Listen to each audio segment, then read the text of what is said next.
当您需要帮助时，请联系乘务员。 Please contact flight attendants when you need help. 女士们、先生们，感谢您的关注，祝您旅途愉快。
Listen, man.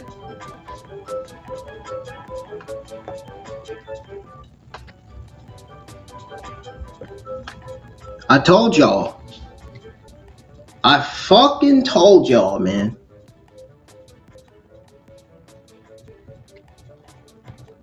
What was the first thing I tweeted out on X before I went live?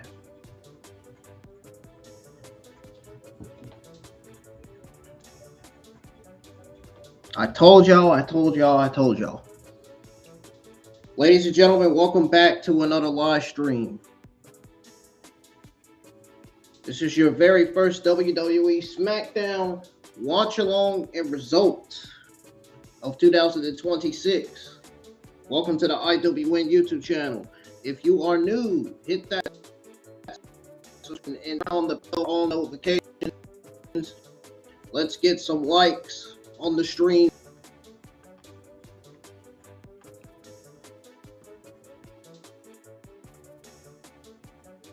I'm going to go over my thoughts on last night's TNA Impact NBC debut.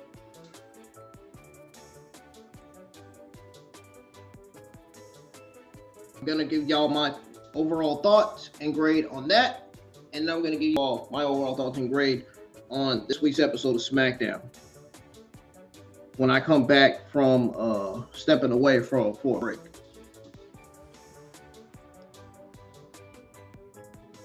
I see you in the chat, Cam.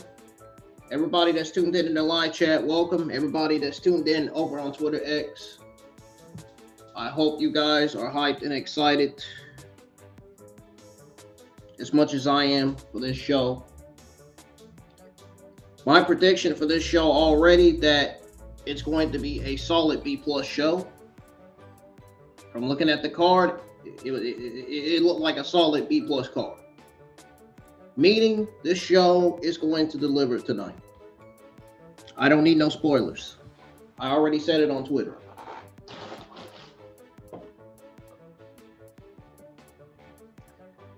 Ladies and gentlemen, I wasn't lying when I said I was going to get a VPN.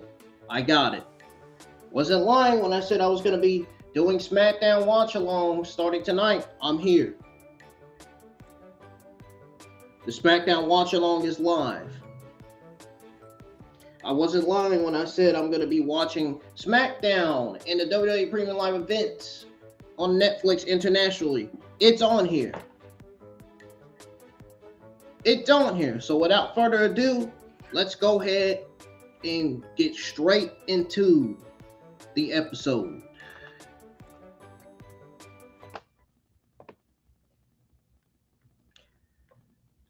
Gonna put this on the screen.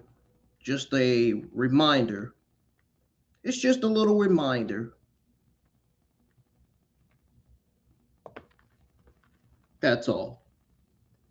We got to make sure everybody is hitting the thumbs up and subscribing to the channel if you're new. Because if you're not hitting the thumbs up and subscribing to the channel if you're new, and you ain't supporting the channel, you're not supporting the channel. You're not supporting me. So, there's multiple ways you can show your support for the channel, man. I already went over that on the Pokemon Horizons watch along earlier. Y'all can go check that out. I mean, I didn't entertain that much. I didn't really react that much. I just sat back, watched it, enjoyed it for what it was.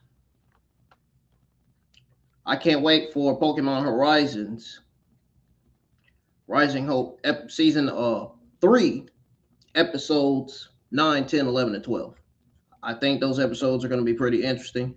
That'll be the last Pokemon Horizons Rising Hope watch along until they add new episodes to Netflix.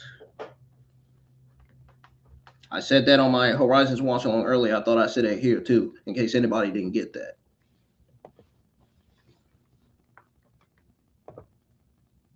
I hope everybody is enjoying their weekend. Hopefully you are watching SmackDown right now, whether it's on the USA Network or Netflix internationally. Luckily for me, I don't got to worry about watching it on USA Network because I have a VPN and I can watch SmackDown on Netflix internationally. And I don't got to worry about uninterrupted commercial breaks anymore because I got tired of complaining about it. I had to do something about it. I had to. I just had to. I got tired of it. Got tired of the commercials after commercials after commercials after fucking commercials. I got tired of it. Anyway. Here we go, folks. Let's tune in to Friday Night SmackDown, Season 28, Episode 3. Here we go, folks. It's pulled up on the screen. Finally, it's about fucking time. When I tried to pull it up on the screen the first time, it didn't work. Uh-oh.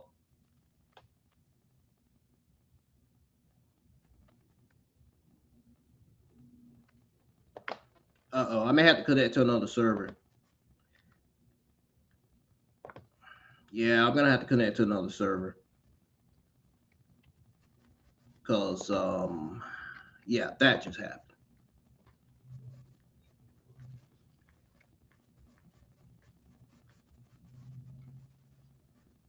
Oh, come on, Cam. You should know how much it costs, man. Don't you? Wait, you never watched Monday Night Raw or SmackDown on Netflix before? Dude, if it keeps doing this, I'm gonna have to switch to another VPN. It's pulled up this time. Hopefully it doesn't come off. All right, guys. It's up on the laptop. We got 1 like on the stream so far. Let's keep the likes going. Let's keep on bringing people into the live chat.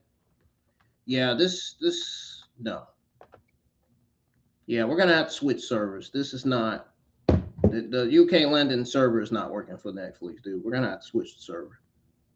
We're gonna have to switch it. This ain't gonna work.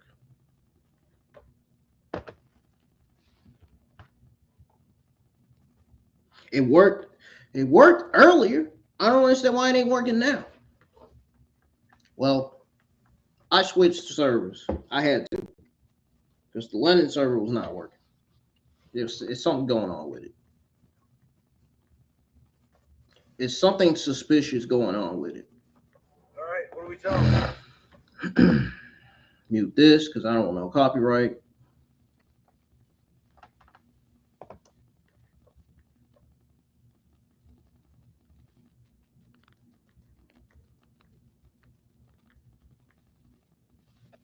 Yeah, that was not good.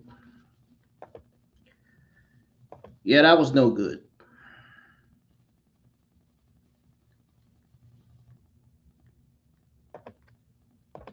That server is not working for Netflix. Oh, man. Are you fucking serious? Jeez Louise.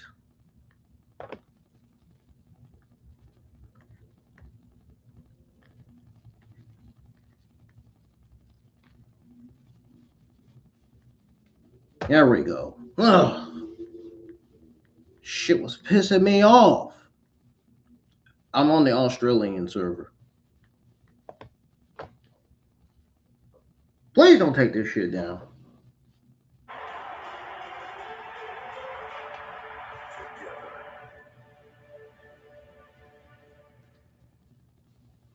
Our Euro tour is merging with the on-ramp to the road to WrestleMania. We are in London. All right, folks.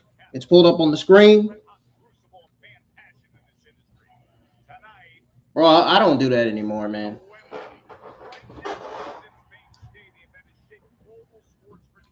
AEW has been the absolute worst. I stopped watching it a year ago, dude. Samoa Joe shouldn't even be at that company. The way they poorly book and use talent on TV over there. Their creative and booking over there has got to get better. And it's not even the talent's fault. Same goes for NXT. Their creative and booking needs to get better, too. The creative decisions, directions, and booking. Monday Night Raw's creative and booking is fine. They're doing a solid fucking job. And I thought Evolve, and I'll be honest with you, Cam, I thought Evolve did way better than NXT and Monday Night Raw this week. Will SmackDown do better than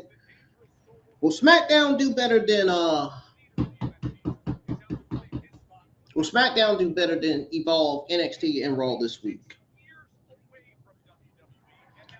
We'll see. We'll see. I'm glad you caught on to the stream. Ha! I bet you're shocked, Cam, that I done started back going live with SmackDown watch-alongs going forward, starting with this one. Bet y'all are fucking surprised. Bet y'all was excited for that, huh? See Ilja Dragunov, Zack Ryder, Trick Williams. Everybody arriving in the building. This was already streamed from earlier. It was already live. It'll be the Matt Dragon versus Sami. While we juggle this unique European tour schedule at a sold-out Wembley Arena, and we're changing up the assignments just a little bit for tonight. We're from the new Show Tessator, joined by my man Corey Graves. I wasn't even expecting you to be in the live chat, man. I didn't even see it coming. I wasn't expecting it. WWE Champion, and it sounds like London is ready to party. Let's get it. Corey, things have changed just in the past couple of weeks since you went on Raw here. It is Bro, Wayne Barrett is not on commentary? since last Friday in Germany. What's going on? Is he on vacation? 3 stages of hell. Uh-oh. I send you straight to hell. Say hi to your dad for me. Where the hell is commentator Wayne Barrett tonight? For this fight. Anybody hear any news about Wayne Barrett when why Wayne Barrett was not on commentary for SmackDown?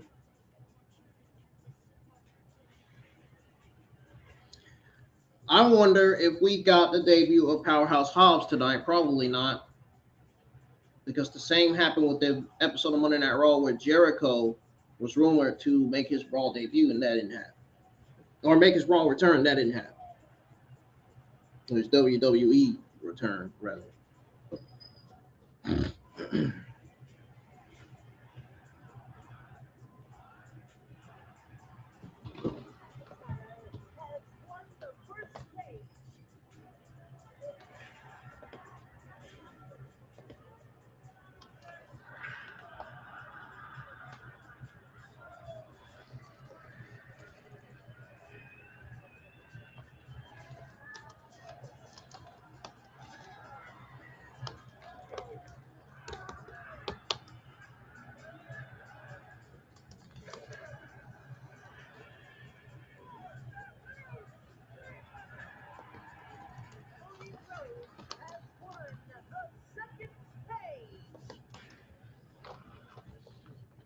Y'all help me get up to 780 or 870 subs tonight. That's how I know I didn't get no sleep. I'm stuttering and stuff. I had already took a nap the other day. I didn't need to go to sleep. I didn't need to go to bed.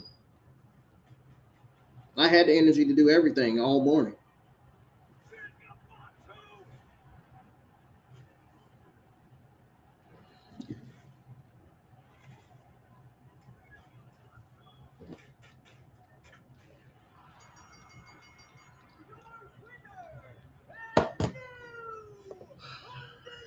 Bro, I want to know why they went back to 3 hours for SmackDown. I mean, this kind of doesn't make sense. I want to know why. Even though tonight's going to be a solid B plus show, it's going to deliver. I just want to know why they just. I don't understand it. Like, it needs to go back to 2 hours. I think it was better with 2 hours. Like Monday Night Raw. Because I'm pretty sure people fell asleep during the third hour. If you were live, if any YouTube content creator were live with their SmackDown watch alongs from earlier, when SmackDown aired on Netflix internationally.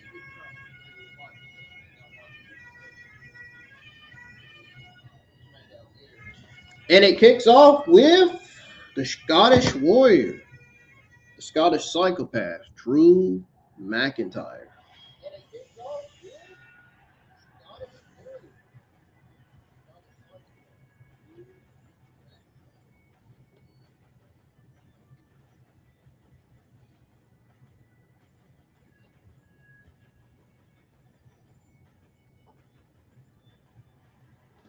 There he is.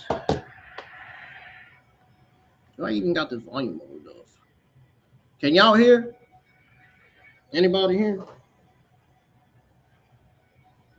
Can anybody hear the background noise from the crowd?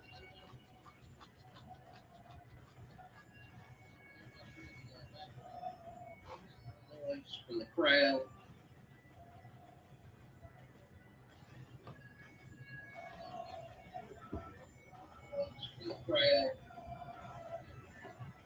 If you can't hear, just turn it up a bit more to where you can. If you can't hear, just every time a person tunes into the live chat, they have to exit out and come back in. The quality shouldn't be bad, man. I'm just saying. Every time a person tunes into the live chat, they have to exit out and come back in. The quality shouldn't be bad. I'm just saying. I've uploaded videos. My videos didn't look bad. My videos actually did good, including my Pokemon Home Collection video. I've uploaded videos. My videos didn't look bad. My videos actually did good. I made a new Friday Night SmackDown playlist.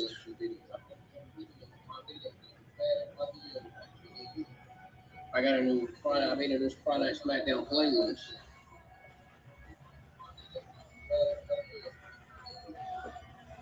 For this year. Or for every year, actually. Same goes with all the other playlists.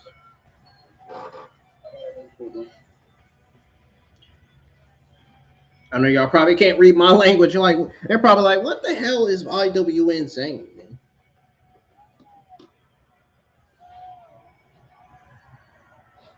What kind of language is he speaking?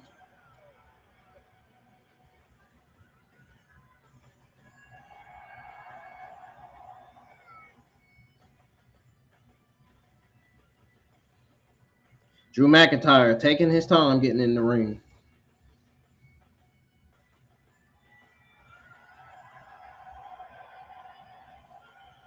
We got 16 people in the Twitter X live chat that's listening to the background audio with the crowd chanting and booing Drew McIntyre, with most of them cheering McIntyre, calling his name.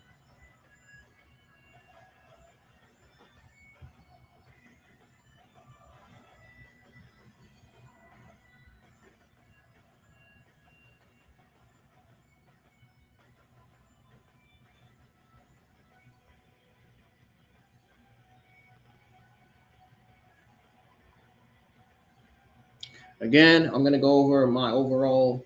I'm gonna go over what I'm gonna go. Hold on a minute.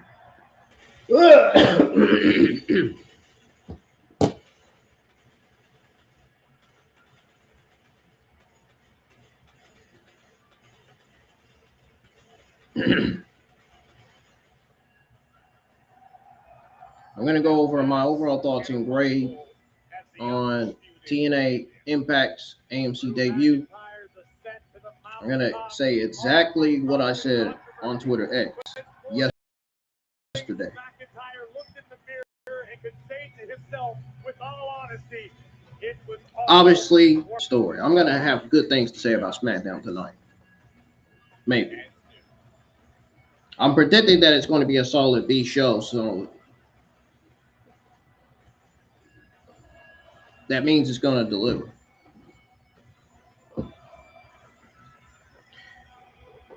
And those of the people that watched it on Netflix internationally earlier are probably saying that it delivered and it was a solid show, more than likely. They're probably saying more. They probably more than likely said.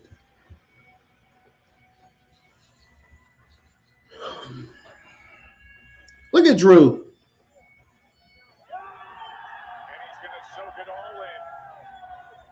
Drew McIntyre is so happy to be WWE Champion.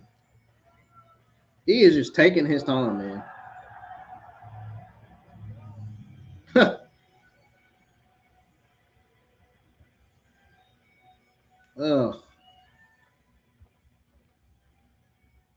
I guess some of the I guess some of the people in the internet wrestling community have already watched SmackDown earlier.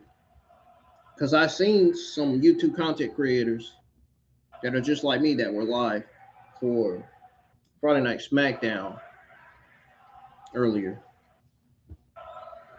I wasn't. I was working on scheduling my Pokemon Horizons Rising Hope Season 3 watch along because I promised the Pokemon fans that I was going to be live. And that's what I did.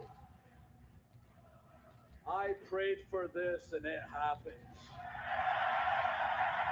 Some of the Pokemon fans prayed on my Pokemon Horizons Rising Hope watch along number 2 to go live, and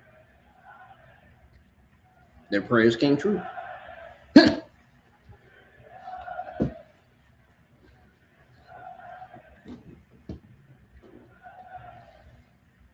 I thought they said be still heaven. That's what it sounded like they saying in the crowd. Somebody that can bring us together. As the undisputed WWE Champion. It's the first. Let's see if I can lighten it up a little bit because I don't think y'all can see me. WWE Champion Drew McIntyre.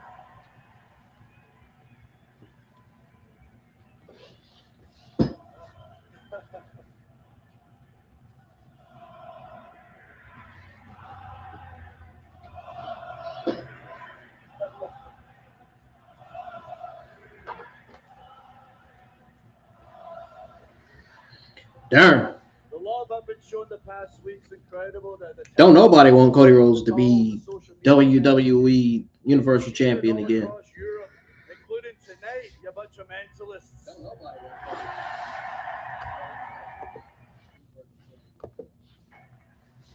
And I just want to say to each and every one of you out there, screw you. No, this isn't me doing the bad guy wrestler bit. No, seriously, screw you. When I got fired, where were you? You want to jump on the bandwagon right now? 99% of you weren't there for me. When Roman Reigns and the Bloodline were making my life hell and screwing me over, there was no uprising, was there? How did you help me out? When CM Punk was screwing me over time and time again, you were cheering Roman and doing that stupid eat with Jay. That's what you were doing. Then there's Cody and his referees. Match after match, I get screwed. Is there a hashtag for Drew? No, you did nothing. There's only one person I need to thank. The only person that ever believed in me and knew I could be world champion. And that person is me. Oh, I kind of figured he was going to say that. Thank you, Drew McIntyre. If you want to chant something, chant thank you, Drew. I kind of figured he was going to say that.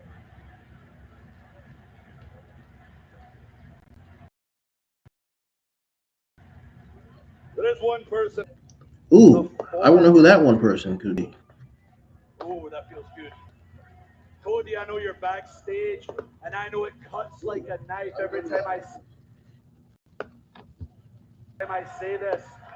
Former champion Cody Rhodes.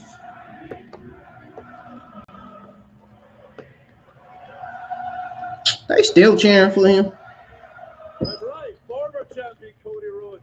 Cody, I know your crack team are trying to figure out a title match. I'm going to save you time. The 4-hour match, 3 stages of hell. I had all this clause into the contract. Since 90% of Americans can't read, I'll tell you what it is. He did not just say that. There will be no rematch. You have to start at the bottom. You have to work your way back up. The vanilla. Oh, I'm pretty sure he knows that. Unpredictable Drew McIntyre era begins tonight. Oh. Uh-oh. Like our new champion predicted this arrival, the Viper is in London. You want to talk about dangerous and unpredictable? Welcome to it.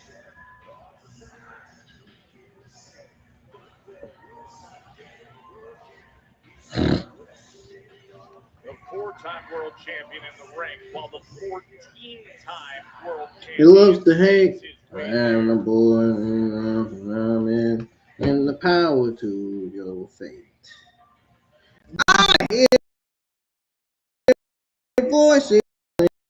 I see heroes dying. I wonder if Matt Cardona came out to his old theme song. His old radio, tell me everything you know. I will believe your every word to tell me so. I got the TV flashing so y'all can see me, man, because I know I'm in the dark on a live stream, man. And the light is on. The light's not even flashing on me. I gotta have some light to flash on me so y'all can see me talk. But I may have my camera on here. Camera off here in a few minutes. I'm gonna go over the rest of the match card when I get to a stopping point. I'm gonna be stepping away here in about a few minutes to warm me up some food because I'm getting hungry. It's already 8:46 p.m. and I might be fixing me some ice cream tonight, so to enjoy the rest of this show.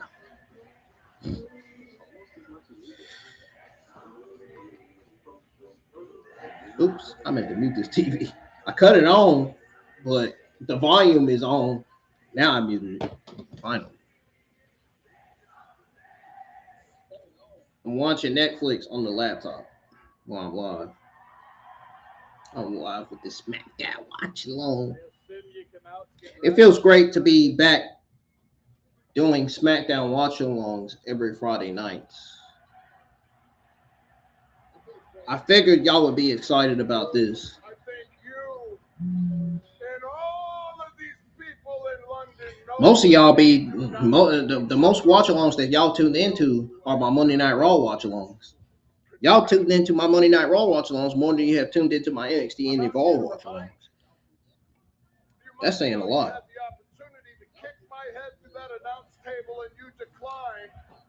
The same will be said about SmackDown pretty soon, I'm sure. We got a new subscriber, folks. We got 861 subscribers now. Let's go ahead and put that on the screen. I just wanted to tell you, man, that when I get the opportunity to return the favor, I will not. We officially have I've been through 861 that title before, and I will do it again. And when I do, it'll be subs. courtesy of the 3 most dangerous letters in all of sports entertainment. I want to put some party. I want to put some party, some woohoo emojis, but they don't have them on this laptop, unfortunately.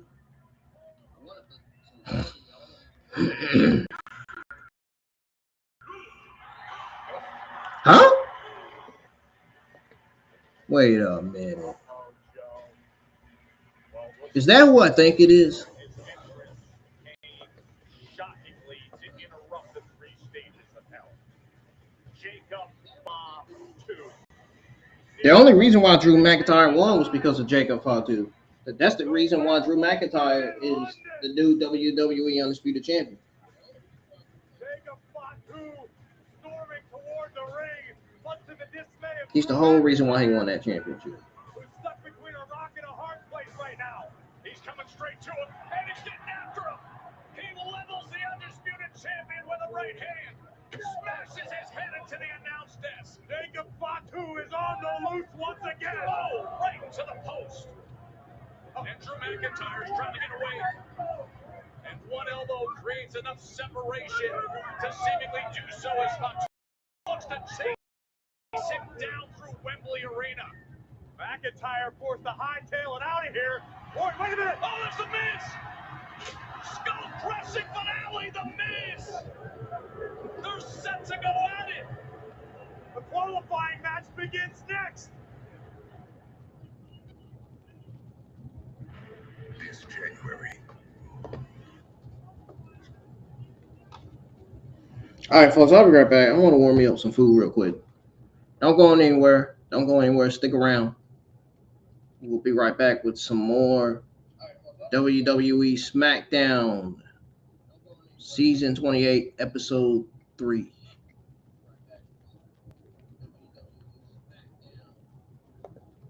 Here in just a few minutes. I'll be back.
I'm back. I'm currently warming up. Let's go ahead and tune back in to SmackDown Season 8, Episode 23. The moments await. The eyes of the world are on this tonight in Riyadh. The city. Oh, yeah. I got to mute that because I don't want to get no copyright. It's an ad commercial.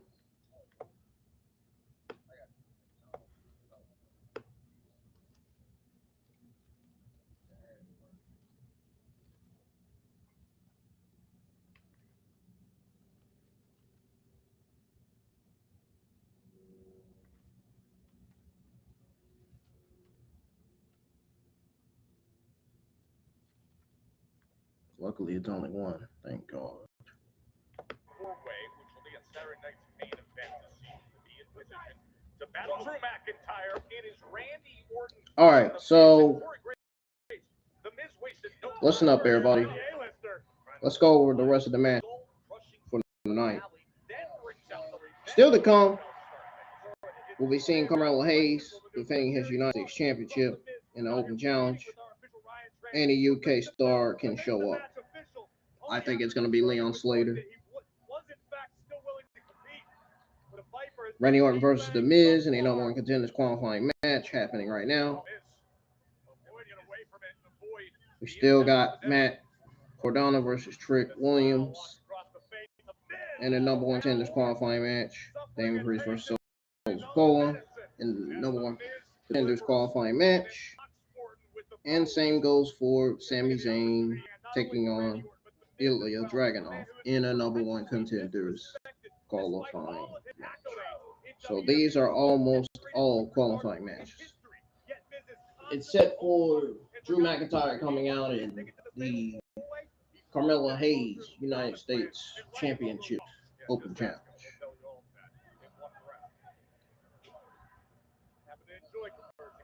Very interesting man. Trading right hands now. It was a wild start to SmackDown here in London. Randy Orton was watching Jacob Fatu chase down Drew McIntyre. The next thing you know, The Miz was in the ring delivering the skull-crushing finale. The entire roster reminding McIntyre that once you take the throne, you are a target. I'm not really that interested in this match. I just hope Randy Orton beats The Miz and we move on to the next qualifying match. I'm just not that interested in watching this. No hate or shame on Randy Orton or The Miz. I'm just not interested in watching this match. I'm more interested in watching more of the other important matches, like the Carmelo Hayes Open Challenge. But now he gets the real deal on the announce desk. No, I don't think Randy's finished yet. Not with that look. And Miz is going to pay the price. Ooh. Damn. Damn. That's crazy. Well, London, you're being greedy. One more time is the call from the crowd. Uh-oh. Woo.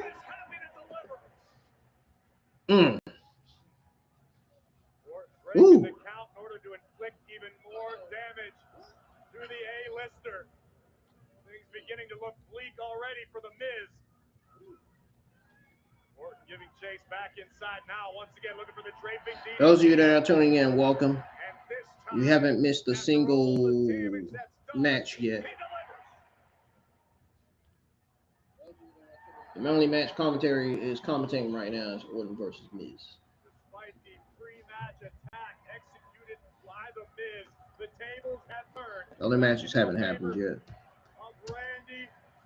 And plus, SmackDown was already live on Netflix internationally earlier.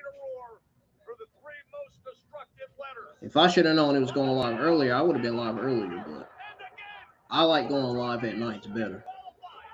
I don't like that afternoon shit. I'm still going to do it, though. I'm still gonna do the Monday Night Raw watch along in the afternoon because Monday Night Raw does air at 3 p.m. I'm still gonna do it. Even though I don't like it, I'm still gonna do it.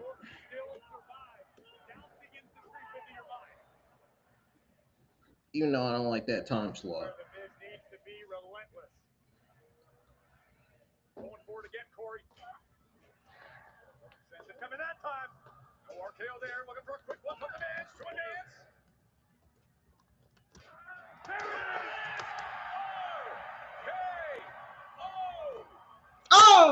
is. Okay. Oh, that's it. He's done.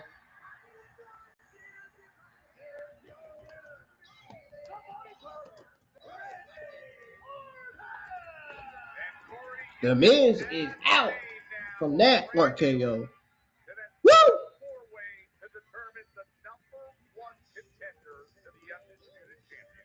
That was a thunderous RKO from Randy Orton to Miz to win the #1 Contenders qualifying match and to move on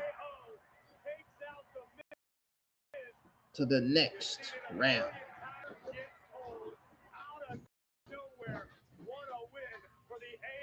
That was a beautiful idea on that super slow-mo. We will have 4 superstars filled in by the end of the night. Saturday night's main event, we're just 8 days away for the #1 contender, fatal 4-way to the undisputed WWE Championship. Randy Orton's in Montreal.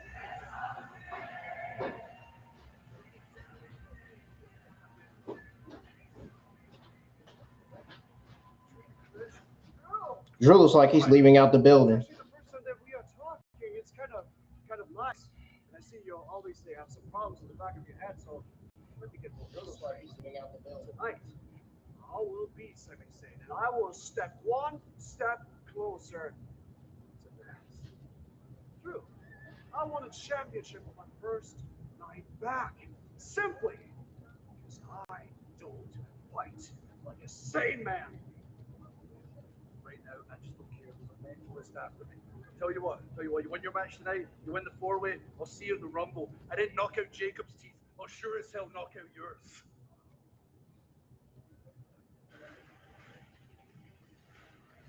When we return to SmackDown, we're now in the MFT's Quiet 6. We'll look back at the drama from last week when the lantern left in the hands of Solo Sikoa. That's next.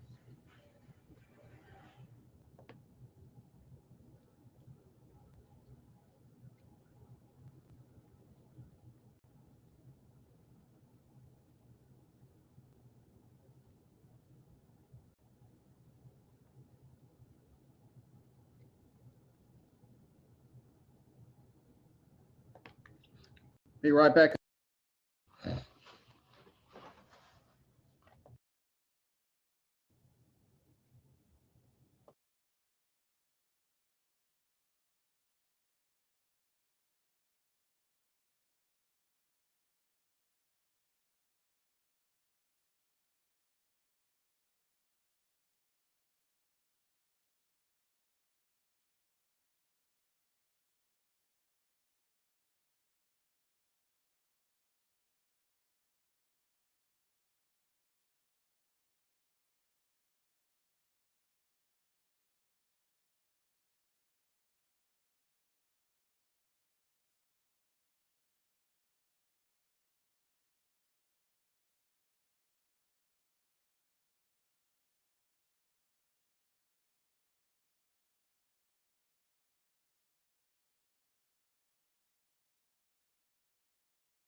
All right, y'all, I'm back.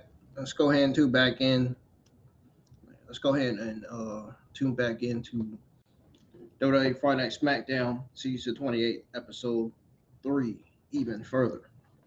Here we go. Here we go with the continuation of Friday Night SmackDown, Season 28, Episode 3.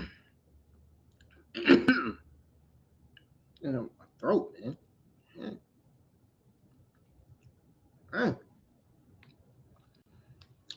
It's still on ad commercial break. Seriously? Even with a VPN, it's still gonna have ad commercial breaks. Yeah, just recognize that.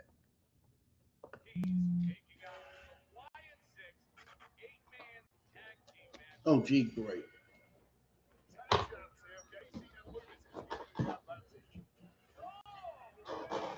Thanks for not telling me. Just kidding.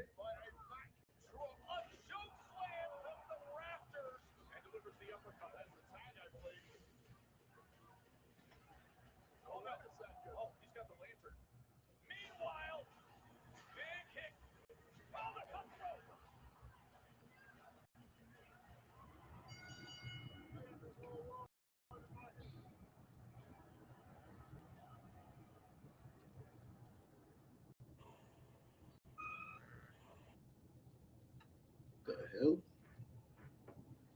Yeah, this is why it's 6 for sure. You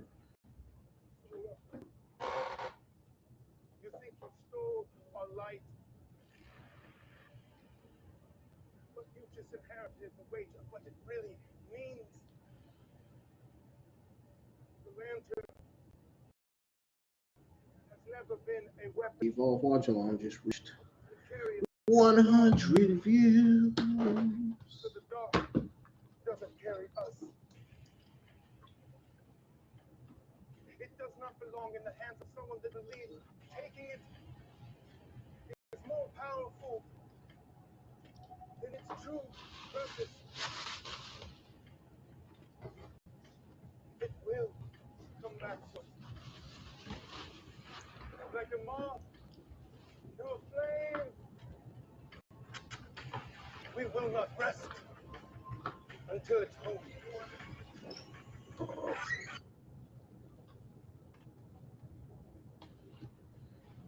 Joe, I'm not entirely certain that Solo and the MFTs understand the kind of power they're playing with the line that they may have crossed.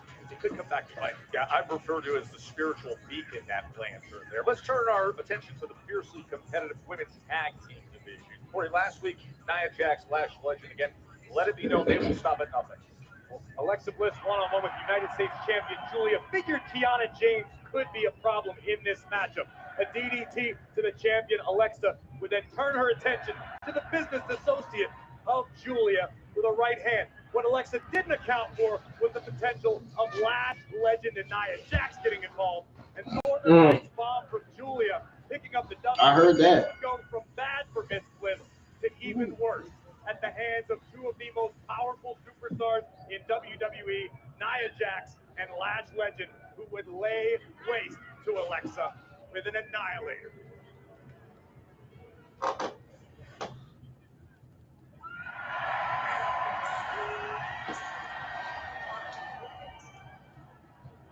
Last week sucked. Lost the match against Julia. Nia and Lash tried getting in my head before the match, and then beat me up after the match. It was a complete numbers game. I was left all alone. So I need to know, were you actually sick, or was it like a I'm sick? Lex, it wasn't like a sick. It was like and you're the one that was having a title opportunity without me there. I mean, do you know how many title opportunities that I have turned down because I put the team first? Really? Yeah. Me too. That's besides. What I need to know is, do you have my back? Well, do you have my back? Lex, Yes. you're my person. I'm sorry, I'm sick.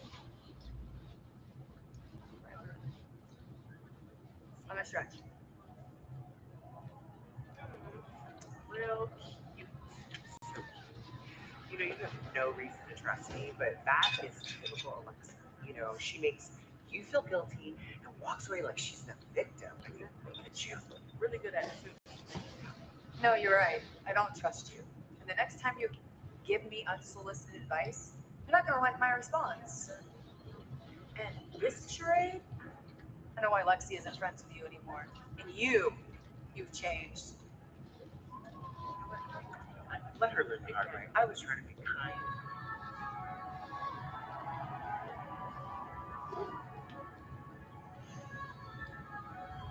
Uh-oh.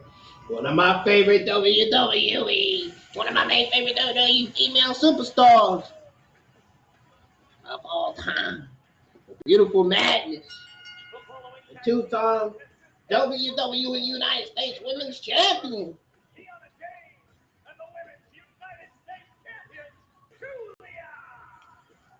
James, where you at? Where you at, man? With her Bessie back by her side. Charlexa Bliss and the Queen, Charlotte Flair. Don't start using that name. Charlexa, give a light before. Alexa.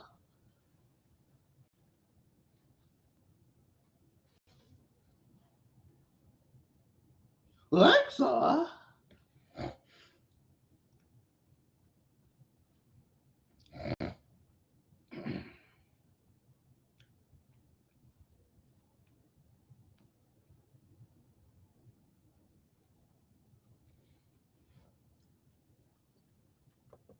Hayes, great to have him ringside here tonight. Nice reception for one of the best middleweights Michael Venom in the Hayes. world. UFC top 10, Michael Venom Hayes. We see the United States champion Julia. I'm watching your match, beautiful man. Deanna James ready for tag team action. Hey, Julia didn't think I was going to be live for SmackDown. Probably wasn't expecting it.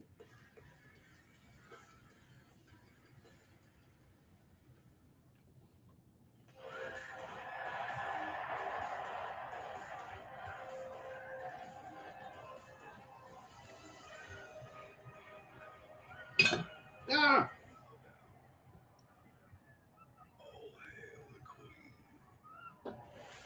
Awesome reception for one of the greatest of all time. Oh, really?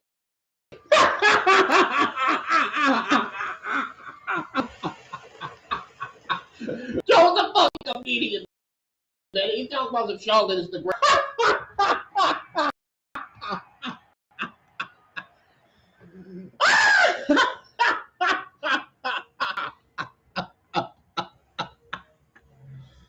No, she's not.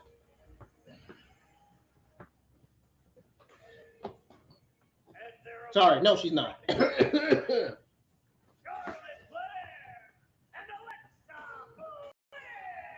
Android. We heard it just moments ago backstage as Bliss and Flair were reunited after a week ago. It was Alexa who got the phone call prior to the match against Julia that Charlotte was out sick, couldn't make it to the locker room, and the That Cam, he done fell a damn sleep. What happened? Don't tell me, Joe, as smart of a man as you are, that you're falling for this whole charade, this whole bit. Alexa Bliss and Charlotte Flair are not best friends.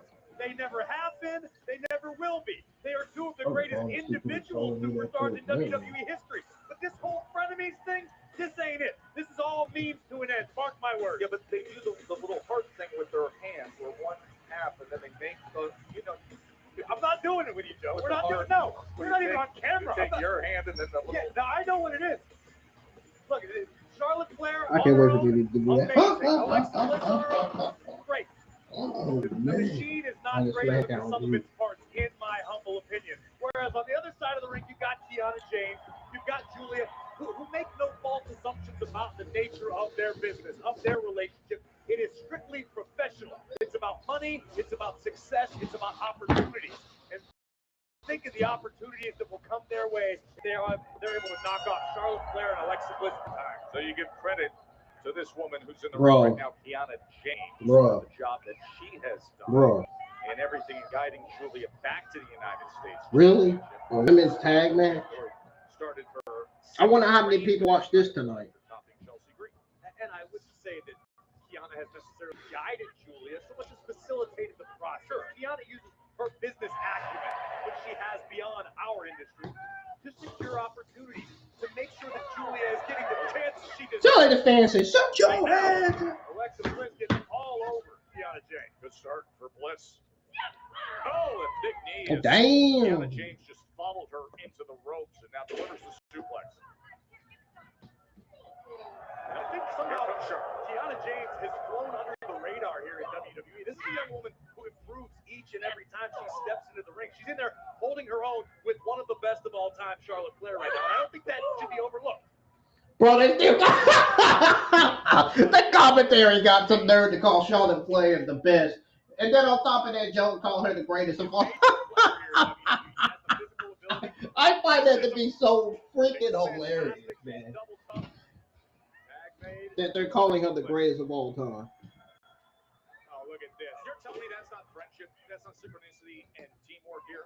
No, it's called they got stuck watching Dancing with the Stars on the flight over and they decided to reenact it to try to convince these schlubs in the crowd.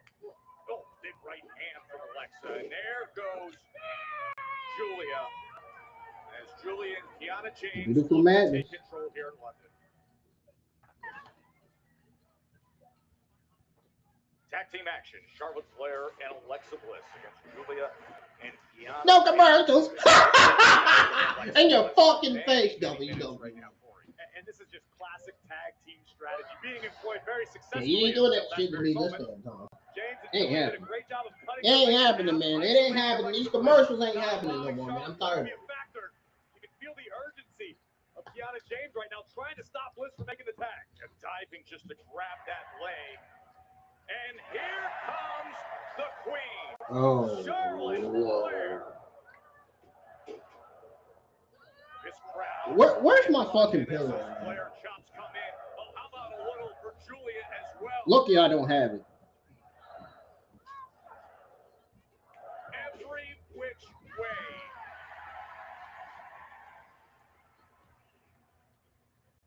Flair.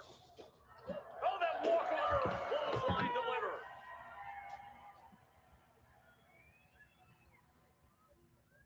Kiana James in all types of trouble right now at the mercy of the queen. Charlotte Flair up and over. Oh, what a boot! And delivers one to James as well. Charlotte Flair making the long climb to the top turnbuckle. Flair up top through London, cross body to put it away. And Kiana James able to kick out. Can't wait for the greatest podcaster in the entire IWC to make me laugh again tonight like he did during his Monday Night Raw review. Great analysis there as James delivered through his Charlotte came running in and then floors James again. Steps right over, back to that corner, but Julia's there to meet her. She's got to deal with Julia, and with that, Kiana James able to get back to her feet. Mutually beneficial business partnership. Kiana James and Julia. Nice neck breaker by the queen. And spinebuster. Kiana James showing something against the 14-time world champion. Now here comes beautiful business. Hooking the leg, look at the winner right here, and the save from Bliss. Y'all think I wasted my time with this show tonight? Right on the temple of Charlotte Flair. I'm asking all that. Bliss has re-entered the fray. You think I wasted my time with the first hour of SmackDown? By Kiana James. So it's old Julia looking to take control against Flair. Oh, the aggression behind these kicks. This is what I was talking about, Joe. When Julia's kicks be on point, man. I'm telling you. They're on point. Up with a huge right hand. Damn, Charlotte stopped her right in her tracks. Oh, and then Julia delivers on the back end. Back and forth they go. Both women unloading heavy artillery in this tag team contest. Who wants it more? This is great happenstance. Julia was able to be tagged by Kiana James. Kiana James, now the legal partner. Oh, Alexa Bliss is there. Alexa! Sister Abigail. Alexa! is delivered to put it away. Oh no, another fucking loss for Julia. Really? Makes me question how SmackDown creative are actually booking her. Awareness, situational awareness by Alexa Bliss. Wait a minute, it's the Jax, it's Legend. Lash Legend just It really makes me bet the question how poorly they've been booking Julia lately. Charlotte Flair. I don't care how many world championships you've won, you do not want to be outnumbered. It's almost like it's deja vu all over again with Julia's booking. With how the way they're booking her. Oh, there's Julia, center of the ring.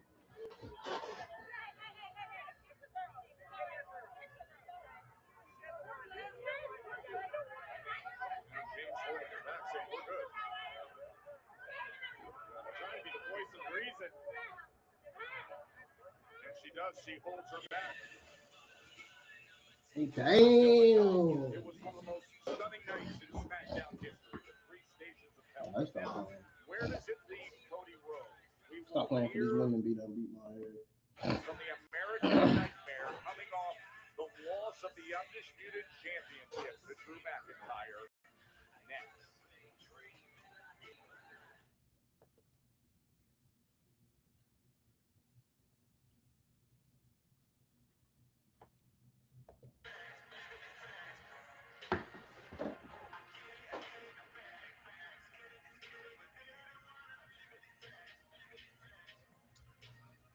My thoughts on SmackDown so far.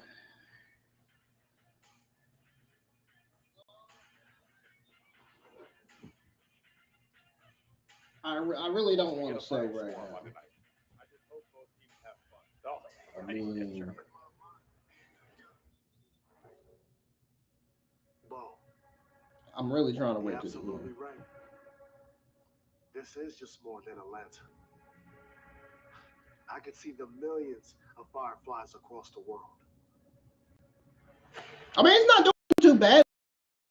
And they are in my possession. Legacy. But solid B show so far. B plus. It's at a solid B plus. I mean, it's at a solid B show right now. It's on that solid B show level right now. It's been a solid show so far. It hasn't been the best. It hasn't been the greatest show. It hasn't been the greatest SmackDown of 2026. But it's been solid for what it was and for what it is so far. What are y'all's thoughts on SmackDown so far? And if you were out earlier and you're tuned in for SmackDown again, let me know your thoughts.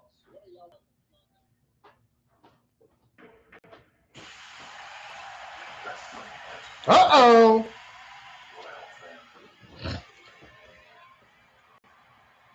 One thing I like is the theme song, though.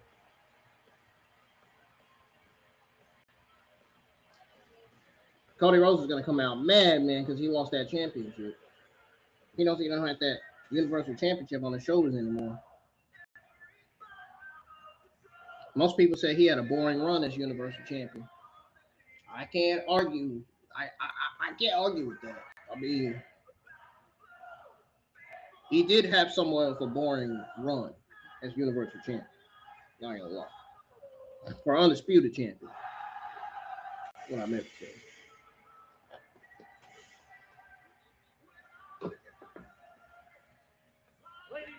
What is he doing? He just walked back. He don't even want to go to that ring because he lost that Undisputed Championship. Corey, you and I have spent the majority of our careers in and around combat sports, and the real definition often of a champion is how do you get up off the canvas? How do you respond from adversity, or in the case of the man in front of you, I've lost it, his most prized possession. Cody calling himself one is no accident. Rhodes always has the ball in his hand, no matter the circumstance. You can see the emotion on the face of the American Nightmare, doing his best to remain stoic, but inside there's turmoil, there's disappointment, there's even a level of embarrassment for this man. Whoa! Cody Rhodes has so proudly held Whoa!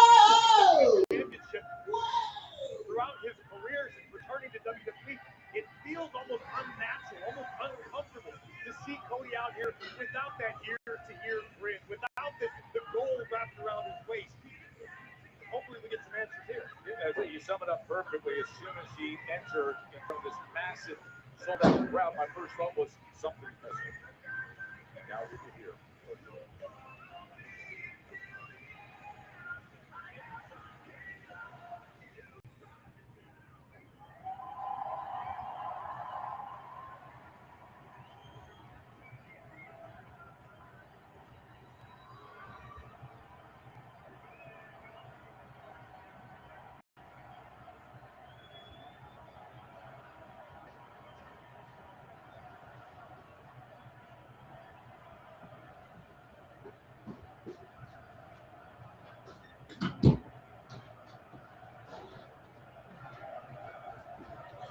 Did Cody Rhodes speak yet, y'all? No.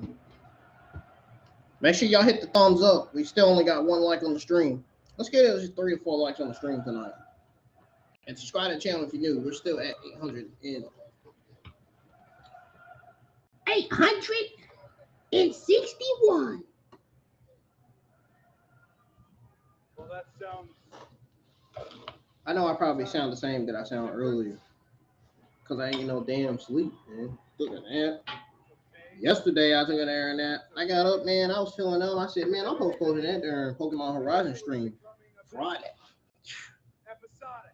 I don't know why I felt like I don't know why I woke up from the nap feeling numb. It was a weird feeling. Like it was just a strange feeling.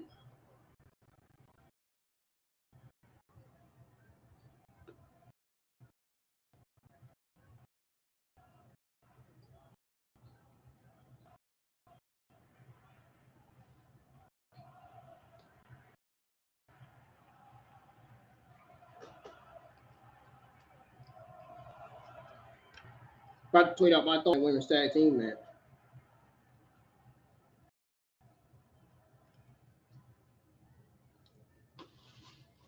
Don't worry, we're going to discuss the WWE Champion, Drew McIntyre. I said it was all becoming episodic. I don't think I ever broke down why the name of the podcast is What Do You Want to Talk About? Why? What do you want to talk about? Was always the first thing I said. Quite simple. I wasn't just the company's champion. I was your champion. I didn't want you guys...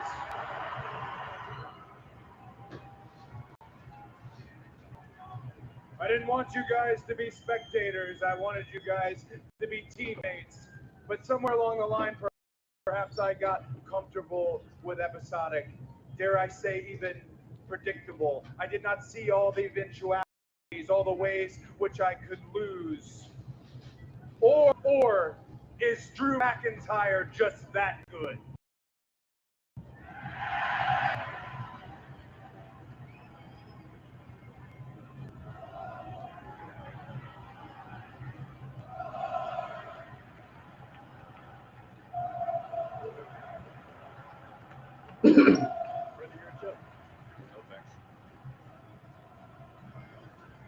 Okay, Cody, what else you got to say? That, or I could ask you, what does Shawn Michaels, Hulk Hogan, Steve Austin have in common with the American Nightmare? It's simple.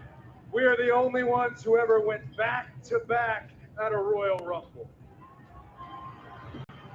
And only one of those names ever won it for a third time. That's because it's a hell of a feat, almost an impossible feat. And each and every one of you know me very well. I love a gamble. I love a long shot. In the ever-evolving WWE, where we have the best men and women's roster, sometimes the best superpower you can have is believing in yourself.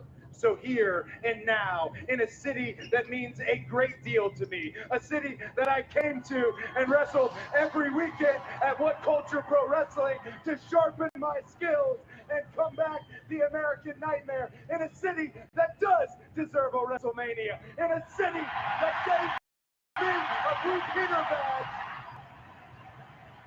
Let me make it official. Drew McIntyre has said that there is no rematch clause. Good. We'll do this the old ways.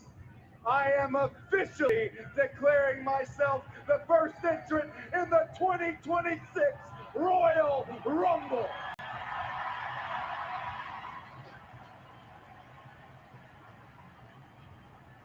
So, London, what do you want to talk about?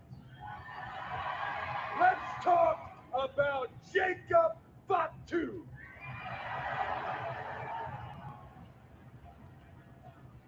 I met Jacob Fatu backstage APW. I knew he's a thoroughbred.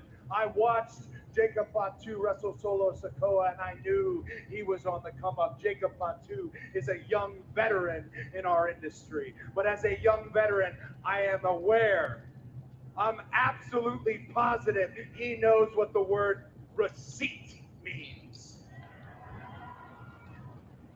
Jacob Fatu, you have the biggest receipt I have ever handed out coming to you. You can drive your all-gas car down here right now and collect it yourself, or Jacob, I can come and find it and beat the brakes off your ass. Headline span Damn. by Cody Rhodes. Number Message one, sent by wants Cody to Rhodes. gamble in as bet as the Royal Rumble. And number two, Fatu's got a receipt coming for him. Less about the words, show more about the eyes. Look in the eyes. The intensity of Cody Rhodes right now is off the charts. This is a man who will stop at nothing to take back what he values most. There are those eyes, and there goes the man. Mm-hmm. Undisputed WWE Championship going to Drew McIntyre. Cody's path. Whoa! I love that shit, man. I don't know. For some reason, I love it. From former champion Cody Rhodes as he looks to make his way back into the title picture. Speaking of that title, Y'all hit the thumbs up on Monday Night Raw NXT watch along if you've already seen them. You are moments away from a qualifying match against Trick Williams for an opportunity You already at checked Drew them out. McIntyre's undisputed WWE Championship. Now, what would it mean to not only come back to WWE? Same goes for my ball watcher, man. Let me just say, it's a shame the way Cody lost the title last week. And I was looking forward to wrestling my buddy and seeing who the better man was. But now that match is going to be against Drew McIntyre. But Drew and I, we go way back too.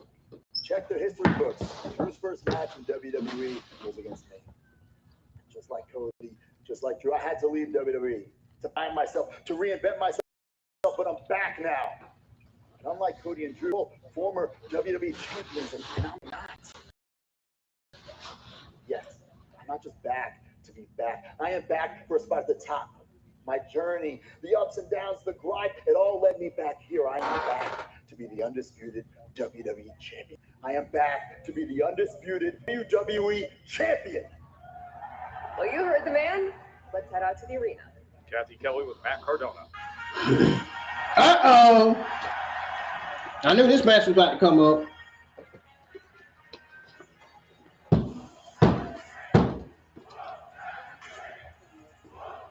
Yeah, I don't hear Booker T doing that. Oh yeah, man. Oh yeah, man. Stay on NXT commentary. Like, actually, no. Don't be on commentary no more, man. Retire from commentary, man. Retire from commentary, man.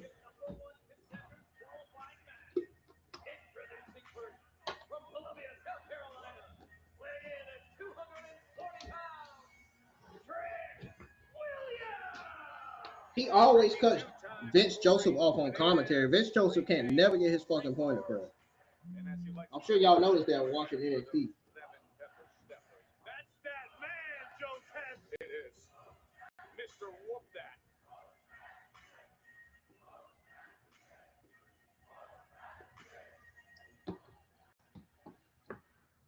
That. JD would be like, get them both off of commentary.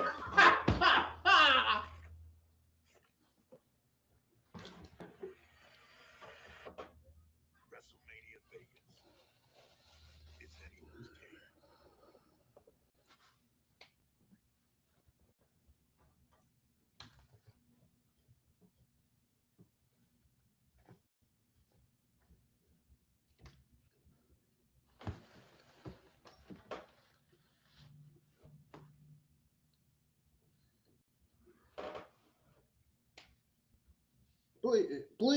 Please tell me this is going to only be 2 ad commercial breaks and not 4 and 5.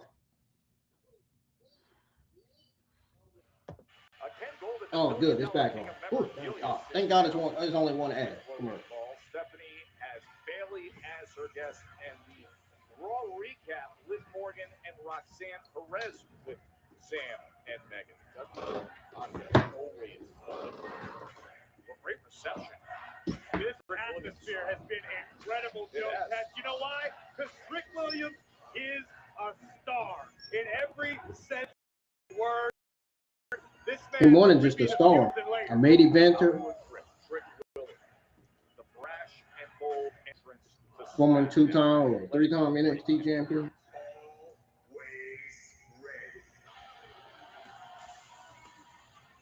Man, lame. They should have gave him that old theme song. Oh, radio, tell me everything you know. Hopefully they didn't give him that. They let him come out to his own thing. You're away for nearly 6 years, right? And now a chance. You come back and immediately a chance to fight for #1 contender status if you can get through this qualifying match and make your way to the fatal 4-way. The thing about it is, Matt Cardona does not take any of this for granted anymore. This is a young man who tasted a great deal of success in WWE, was let go and forced to reinvent himself to carve his own path. And trust me, outside of this bubble, it is not easy. But that's what Matt Cardona did. He reinvented himself. Now the question is, what cannot believe they ain't let him come out to his freaking old themes on his radio. Tell me everything you know. I will believe your every word until it is so. Matt Cardona needs to add a few new wrinkles to his game, throw a new play or two in the playbook, because what Matt Cardona did in his first run in WWE has been before. Some of it will still be sure, but you've got to add something new to your arsenal. Whereas if you're Trick Williams, I'm of the belief, keep doing what you're doing. Stick with what brought you to your dance. Cardona drives him into the corner. And see, listen, you can hear what was said there, and you can see the body language with Trick Williams. And both these men arriving here in the new year to SmackDown. I think Trick says, this is going to be my spotlight as the new guy. And you're absolutely right. Trick Williams looks at Matt Cardona and everybody else, for that matter, as trying to leech off of his spotlight, off of the hype that was built for Trick Williams. And you see the power, you see the speed, the incident. Above all, the intangible that Trick Williams has.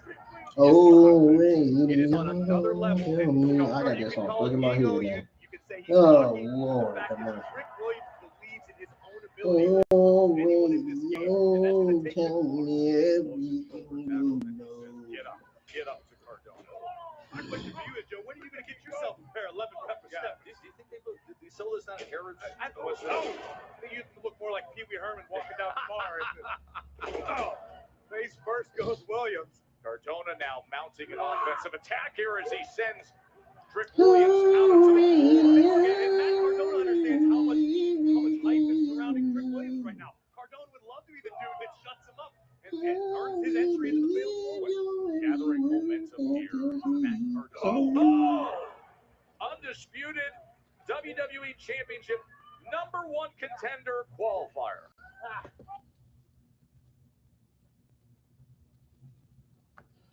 Days away from the main event in Montreal, but look at this scene here at Wembley Arena in London, England, as we're in the midst of our #1 contender qualifiers. This is Trick Williams, while you were away, just slamming down the face of Matt Cardona into that hard hit of the apron. Boy, the winner here tonight advances to be in the fatal 4-way to earn #1 status and fight for it all. Cover here by Williams to advance.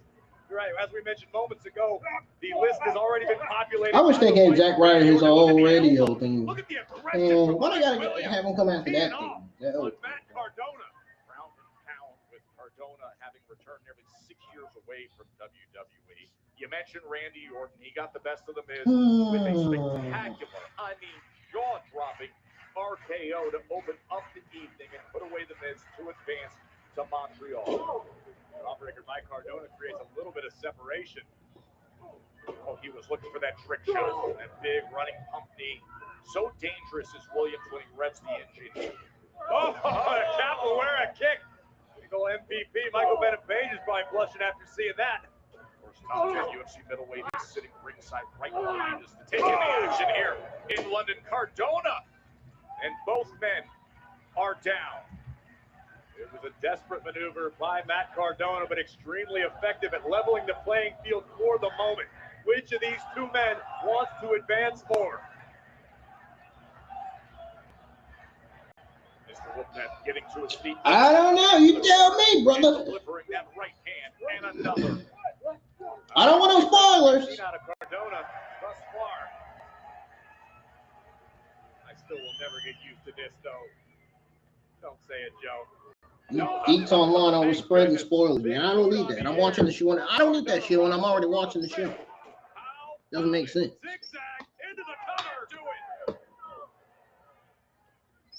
Able to get that right shoulder up after the zigzag delivered by Matt Cardona. And this is a moment where if you're Matt Cardona, you're realizing how much the landscape has changed in WWE. In your 6 years away, all of the competition from top to bottom has stepped up their game. It's a different game altogether. And one of the true rising stars, oh, look at Cardona, quick to get into it.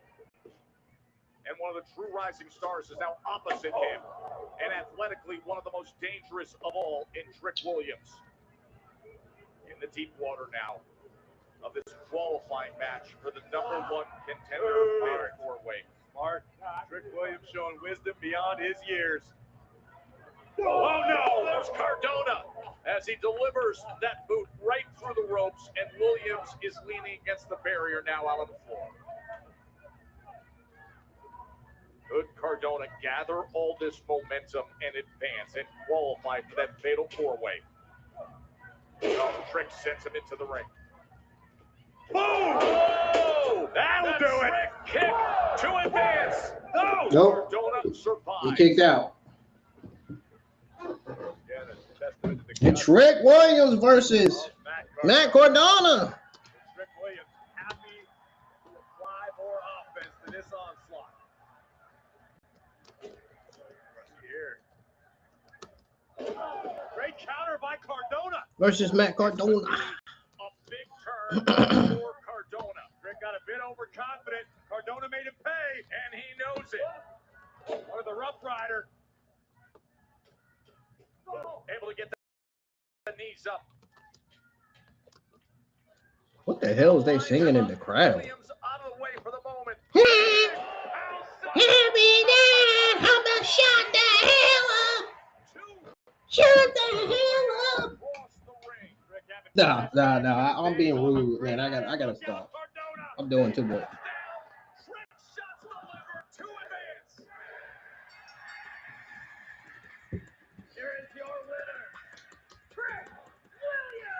Uh-huh. I don't hear it, Booker T. I don't hear you saying nothing. Where you at? Mr. Wolfman, and put him on the board as part of the fatal four-way. Take a look at this, the closing moments. That high impact tackle from What I thought, man. That's what I fucking thought. For the trick shot right on the chin of Cardona. Trick Williams has earned entry into the #1 contender fatal four-way at Saturday night's main event 1 week from tomorrow. Oh my God! Oh my God! No! Are you kidding me? What the flickety fuck? Kit Wilson, the international sensation. Kit Wilson, who has been complaining to everybody about toxic masculinity. Kit Wilson complains Talk about to those who exhibit toxic masculinity. Jonas, if you he just attacked Cardona right in the back of the head. So Cardona was likely being toxic. But Cardona. Wait, this is gonna be Matt Cardona's first feud on SmackDown? Back on January 2nd, he defeated Kit Wilson.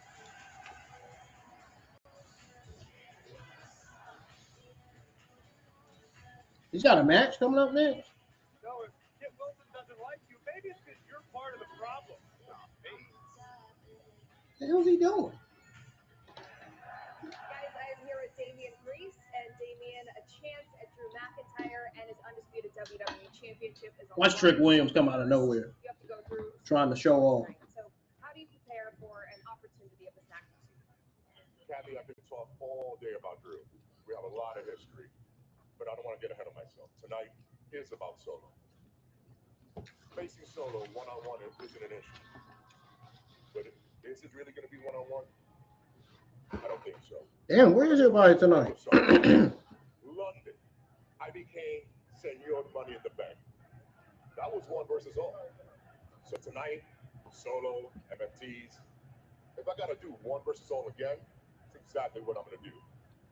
Man, why did you two content creators think of my audience? Man, what the hell? Undisputed WWE Championship. I usually be down here 4 people in here in the YouTube live chat. Good luck out there.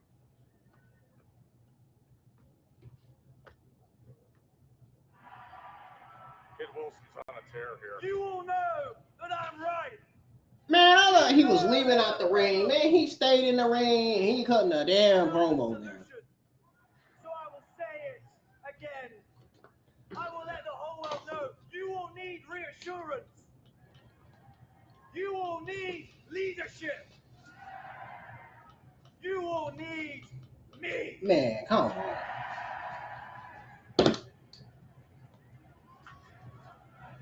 Let me say, I am the tonic to the toxic masculinity. Oh, no. This ain't a tonic behind him. And my name is Kiss Will. And his name is Fa2. Oh, no! Show me two things that don't mix. Jacob Fa2. Just floored. The guy checks up the tonic to toxic masculinity. Look at this athleticism. Oh, that Fa2 mighty moonsault. Samoan werewolf is on the loose. Wilson. Maybe pitch you to a TED Talk or something where he can't get beat up. Jacob Fa2. Oh, he get ready to cut a promo too? Get it on me! Hey! Bowie! You got something to say about me? You have something to say to me? Well, just bring your punk ass out here right now! Earlier tonight. Oh, is this happening?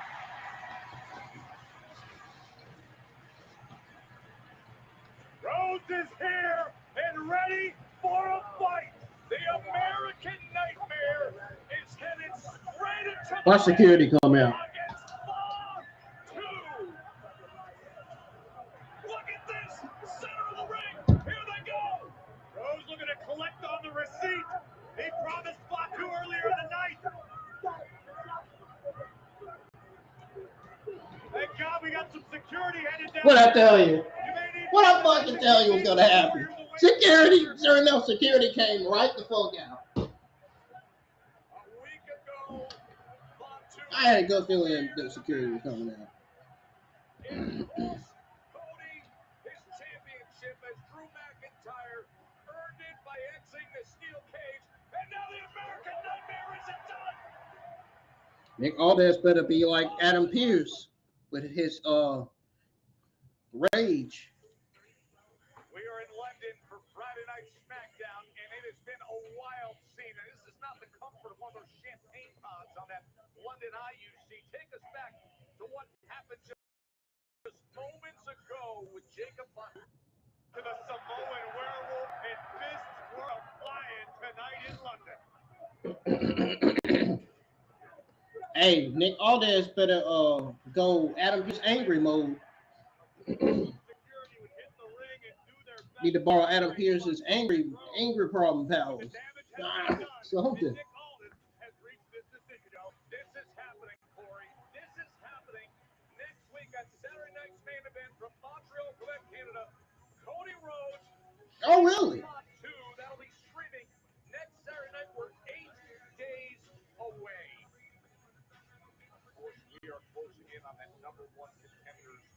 fatal four-way that night in Montreal, and we're filling out the four. And Uh-oh. what we will do again Here we go.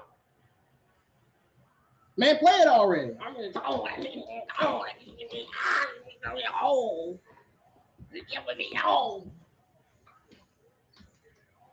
Dang, Solo, you ain't feeling it today. What's going on, man? What the heck? What is all this? Usually he'll be feeling his thing. He'll be moving it. Usually he'll be doing his thing, doing his theme song where he'll be like, look, and doing his theme song, he'll be like,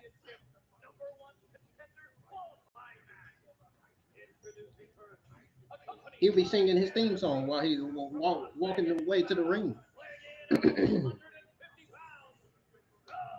Yeah, I ain't drunk, folks. I didn't vape. I just didn't get no sleep. We're taking it all. I see why Daisy enjoyed that. I see why Daisy enjoyed Solo's theme. Seeing Solo Sikoa with the sacred lantern, representative of the legacy of none other than Bray Wyatt, a family heirloom, if you can call it that. And seeing it in the possession of Solo and the MFTs feels wrong on so many levels. With that said, that illustrates the mindset, the mentality of Solo Sikoa heading into this #1 contender qualifier tonight. Solo wants greatness for his family again. Solo knows what it takes. He learned under the great tree of Roman Reigns. Solo wants power for the MFT. Becoming undisputed WWE champion would absolutely do that. I just can't. It's too far. After that 8-man tag match of the Wyatt Six, and then he took his cherished family lantern.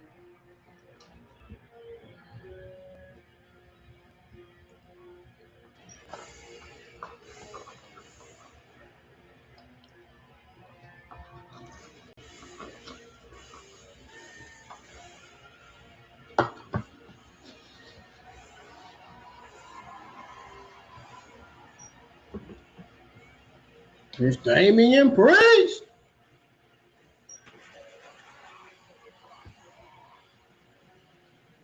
And his opponent from New York City, weighing in at 249 pounds, Damian Priest. Corey, you and Cole a couple of weeks ago were up in Buffalo, and Priest defeated Aleister Black in that ambulance match. Now, he's admitted he is hurt after that. Don't mention Aleister Black's name. He's going to come out. Say his name and he appears. I believe in Aleister Black. Unfortunately, Damian Priest seems to have dispatched Aleister Black into his rear view mirror for the time being. What this is about is a fresh start for Priest. I believe in Aleister Black. Oh, oh.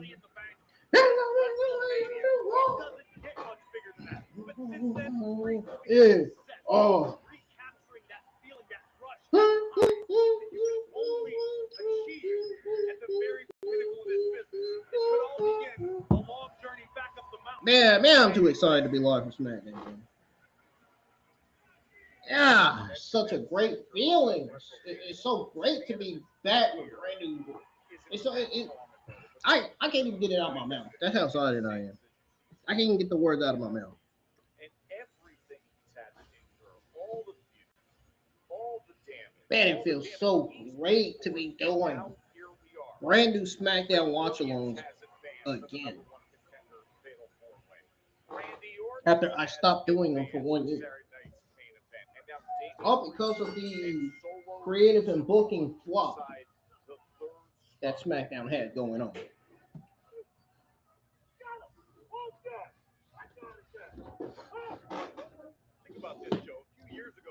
And I'm gonna miss Alex on the Wedding Channel. No, she's not really leaving the Wedding Channel. I'm playing.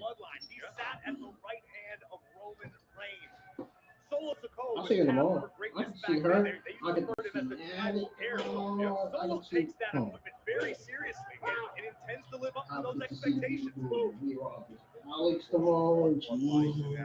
His family that surrounds are desperate now. Oh, great. By the way, part of the broadcast when you got Tama Tonga and Tonga Law and Jason Mateo taking a human.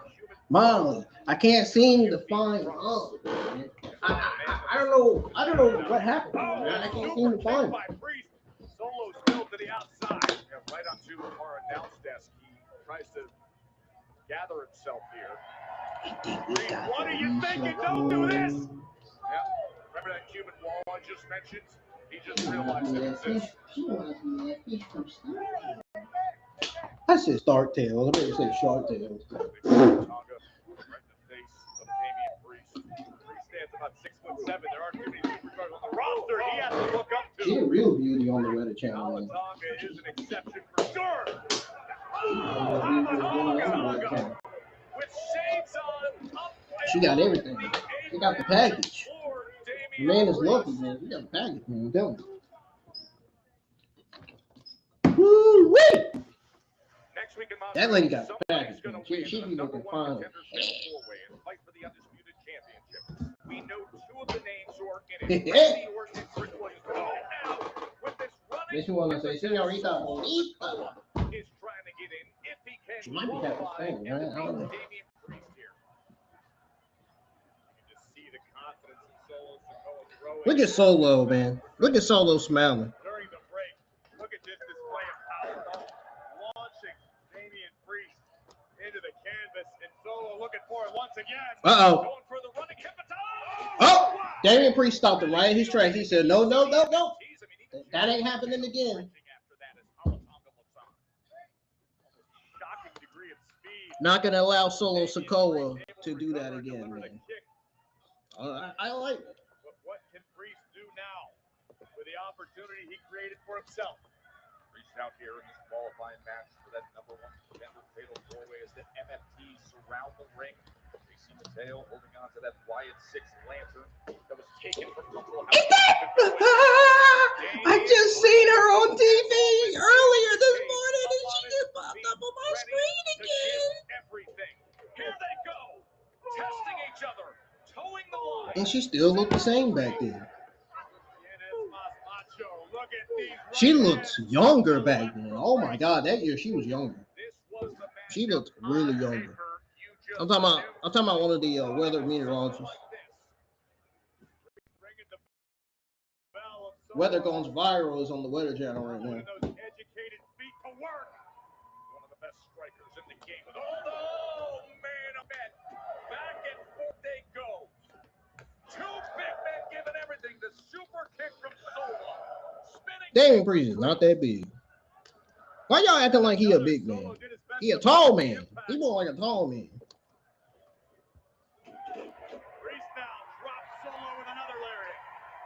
No, why they be calling Damian Priest big, man? That's disrespectful, man. He ain't big. I bet Lola be like, I bet his girlfriend be like, man, why they calling me father?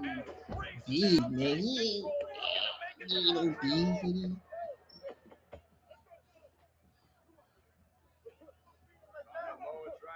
That's probably what she be saying. Why they be calling me?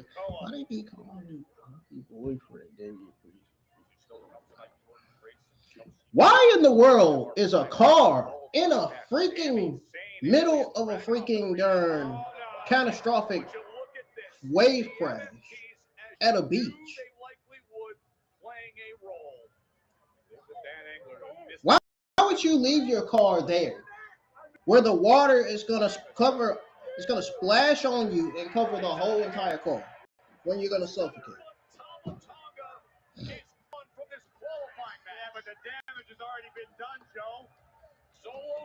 I just seen one of the worst things. I just witnessed one of the worst things ever on this TV. I'm not kidding. And then he gets out of the fucking car in the middle of a freaking tropical storm. Bro, you're out of a fucking car in the middle of a goddamn tropical storm, bro. Oh, hell no. By myself? By himself, too? He lucky helicopters came and rescued him. He is lucky that helicopters came and rescued him, man. Because if they didn't, that man would have probably suffocated and died. He would have been dead. I'm telling you. Now Tonga Lola's up on the apron. Priest looks at this miss hit. Look out, Priest. Samoan spiking. Yeah, I should be watching both shows at the same time. But that spinning solo slam. Yeah, you're right. The big. It's Sikoa now from the top. He got help. That's why he won. To advance. No, Damian Priest did that. What heart? What will? It makes me want to do that. What was that? Damian Priest. What the? Uh-oh, the Wyatt Six playing mind games.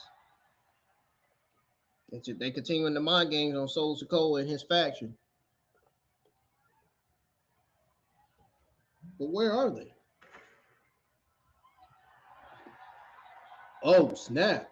They all standing right there behind Jeff Cobbs, Tama Tonga, and Tonga Lola. The turf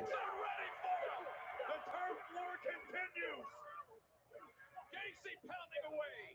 Loomis pounding away. Nikki Cross is running Bro, everywhere. how many weeks had this tag team been feuding? It's got JC Mateo right where he wants him. The Wyatt Six are here and they want their lantern back. A week ago it was the 8-man tag team that ended.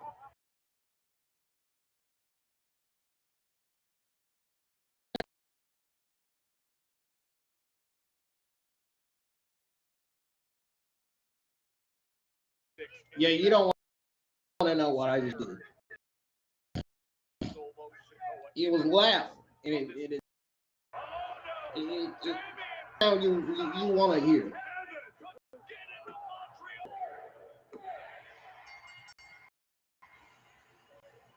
Damian Priest won thanks to the interference of the Wyatt Six. It was Solo who declared he would be watching. Perhaps he was. And tonight, that was to the benefit of Damian Priest. There you see moments before. The Wyatt Six just cost Solo Sikoa the loss to Damian Priest. Just cost Solo Sikoa his number 1 contender qualifying match. And Damian Priest with a one-way ticket. Sound of heaven. Oh, Joins the madness. That will be the fatal Undisputed WWE damn. Championship #1 contender match. And Saturday night, there's Uncle Howdy. Yeah, Uncle Howdy's not done. Back on his feet and again, his cherished prized possession. The way it should be. I don't think he's done with Solo Sikoa. Has secured the Wyatt lantern. Back is it. Tama Tonga!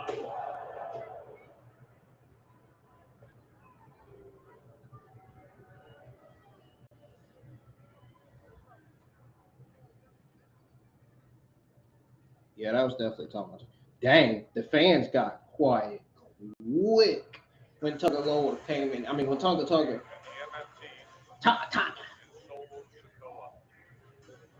They got quiet quick when Tonga came in the ring and gave Uncle Howdy the big boot. Damn. The fans was completely silent. Yeah, this feud needs to end, man. I don't think the fans are enjoying that feud too much. And if they not, the feud needs to end. Last week, what was it? The hope that I win? Do you think Cody's gonna win? It's lucky you're not a bet, man, or you would have lost. As usual. You know what, Drew? I meant what I said. Actually, I did want you to win. A part of me wanted you to win, and a part of me is really happy that you did, because here's what's going to happen next. I'm about to go out there, and I'm about to go to war with Ilja Dragunov, and I'm going to win. And next week, at Saturday night's main event in my hometown in Montreal, #1 contenders match, I am going to win. And then at the Royal Rumble, you and me, we're going to see each other again. That's really inspiring, Sami, but here's the truth. I've beaten you 11 times. You beat me Zero. If you happen to make it to the Royal Rumble, absolutely nothing is going to change.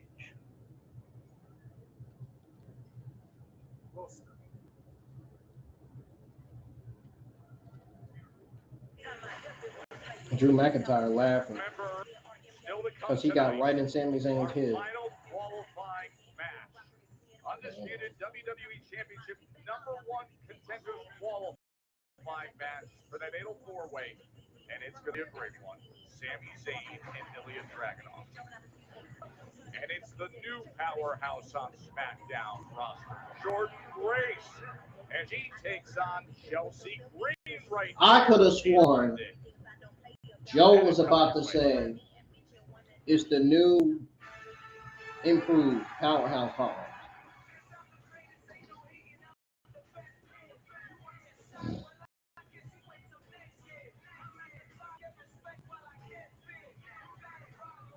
This one he was about to mention powerhouse Hall. Thanks, man.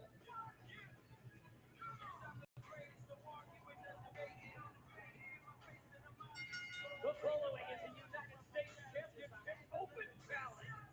Introducing first from Boston, Massachusetts, weighing in at 210 pounds, is the United States Champion, Carmelo Hayes. Oh yeah, I smell banger alert. Something tells me we're about to get Carmelo Hayes versus Leon Slater.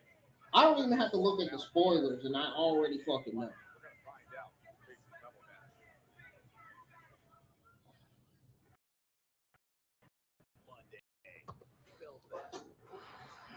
Championship clashes. One unforgettable homecoming. Becky Lynch is going to have the home field advantage to defend the Women's Intercontinental Championship against Maxine Dupree. That's only half of the fucking card, though. What about the rest of the card?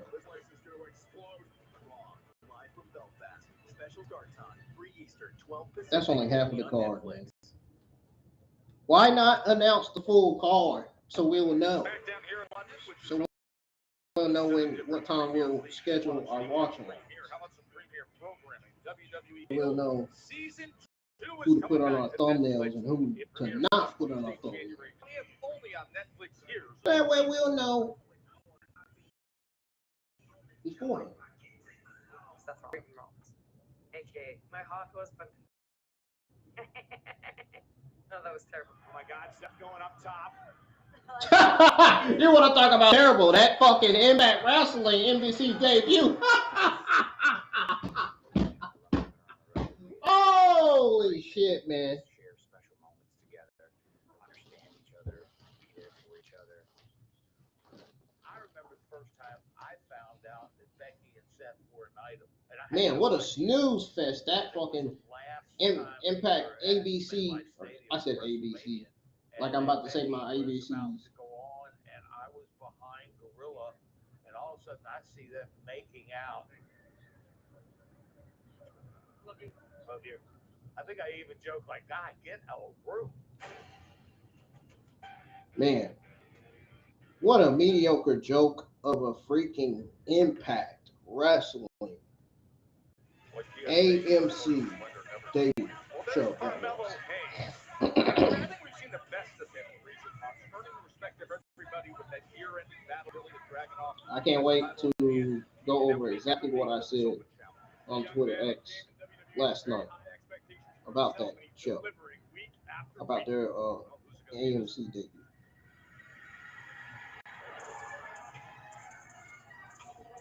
Yep, that's exactly who it is. Leon Slater.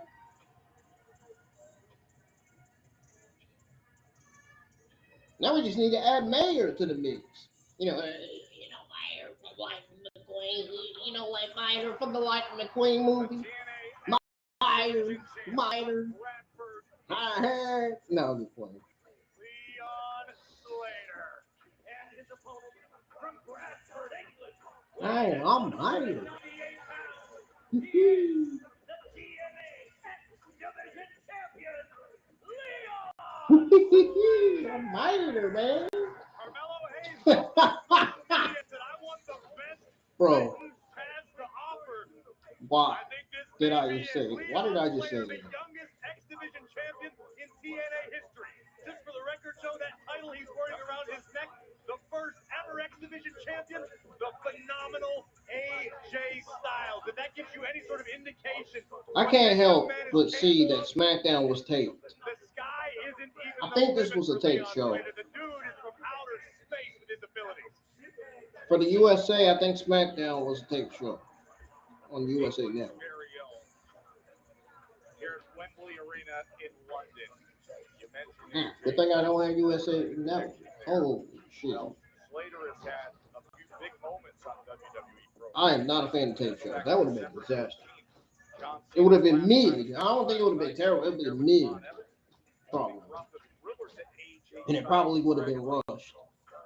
You can't bet against Leon Slater in his home environment. Yes, he's from Bradford, but this is England. They are proud of their athletes. They are proud of their competitors. I can't wait to go over my thoughts on TNA, Bang, NBC, and especially this week's episode of SmackDown.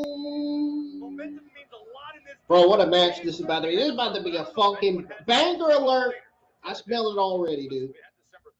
This is about to be a classic. This is about to steal the show. And if it does, you know what I'm going to say? Best match of the night, Carmelo Hayes versus Leon Slater, United States Championship match. No, I'm going to say it right. Carmelo Hayes versus Leon Slater for the United States Championship. I'm going to say that United States Championship match was the best match of the night. That's what I'm going to say. If it delivers, which I 100% believe is going to. These two guys are fucking beyond talented. Mamba mentality, a day one mentality each and every night out. Oh my God! I mean, that thing is echoing throughout this historic arena. Oh, Leon Slater got that funny ass look on his face. He's oh, he got his hand up. He got his hand up like Matt Hardy, like what Matt Hardy used to do.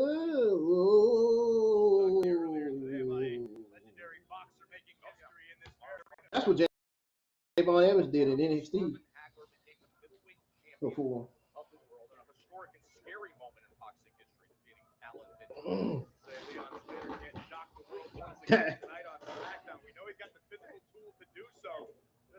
AJ Styles and Dragon Lee, who competed at Saturday night's main event against Leon Slater and Javon Evans.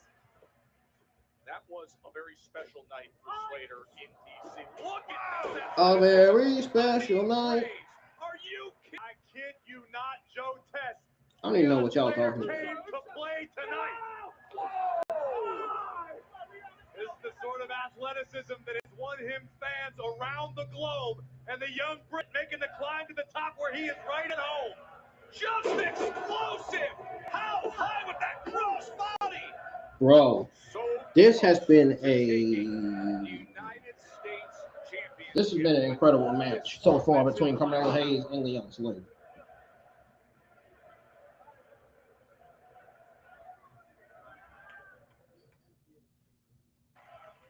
Jaws are dropped here, and the This Is Awesome chants have begun here in London.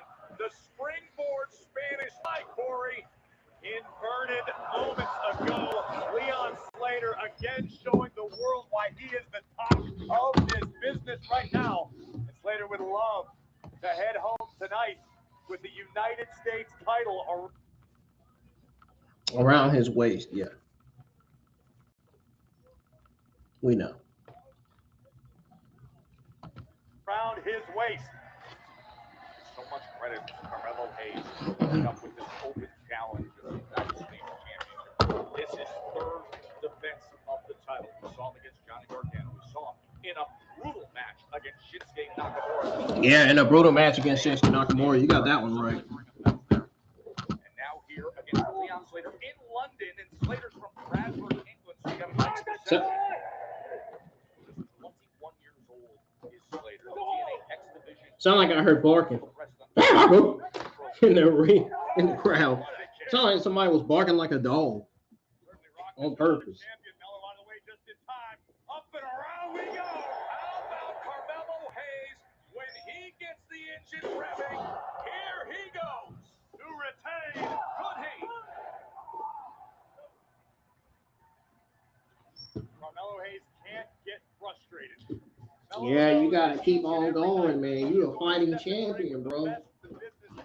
Your girlfriend, Kaylani Jordan, I'm pretty sure she was looking on.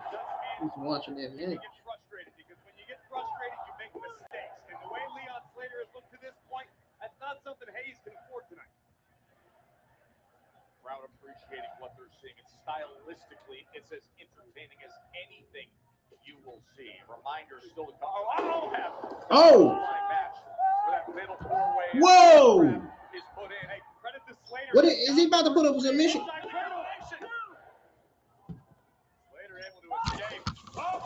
Oh! Carmelo Hayes is kicking out from that. And I love the urgency Told we're you. seeing out of Leon Slater to this point. Scrambling for a cover. Deep hook at the leg. Leon Slater is going for broke tonight. Off of that side kick that took down Hayes. Nice deep Damn. but not enough to crown a new champion. Got to take advantage of your opportunities. Slater, you know what he can do when he goes up to the ropes. We've seen it time and again from that Swanton 450 to everything else he can put forth. And now Carmelo Hayes is smart to roll to the outside and be on the apron, but Slater looks to meet him there. Oh, massive jump from Hayes, nearly caving in that sternum. Oh, look at Slater powering up. I think my buddy Cam just went to sleep, man. I don't hear from him. I haven't heard from him since. Hayes drapes down and now is in that target zone. When it comes to Leon Slater, gravity is less a law than it is a suggestion. Melo, Goody, right here. Back and forth they go with the seesaw.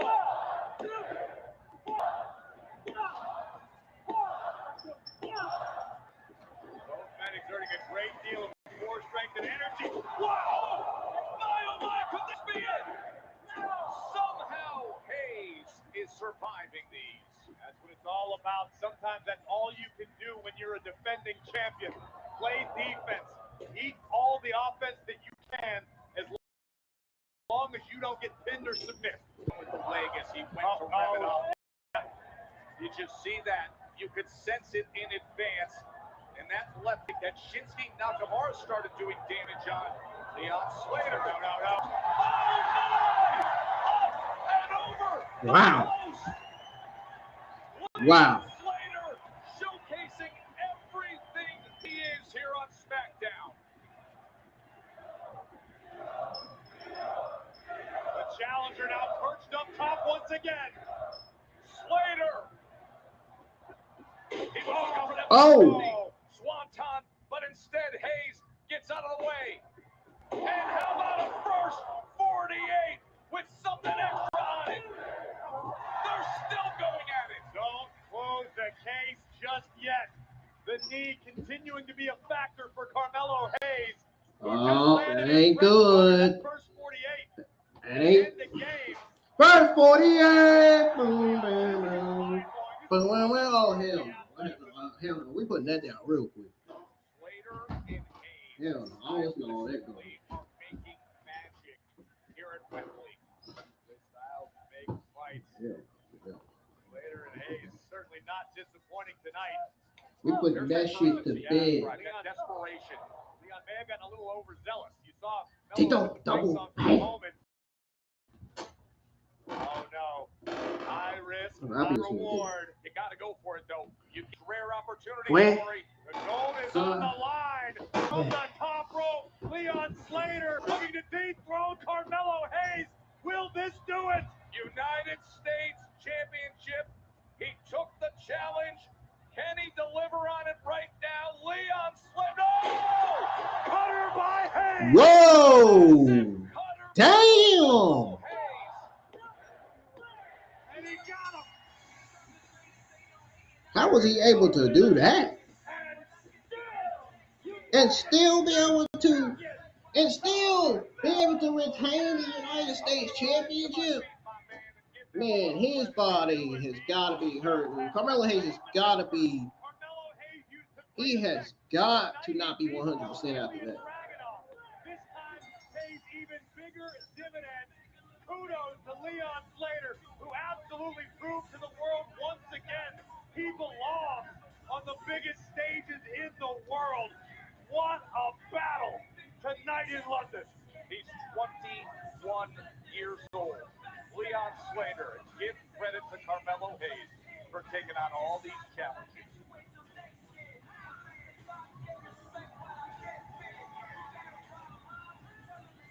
Nakamura,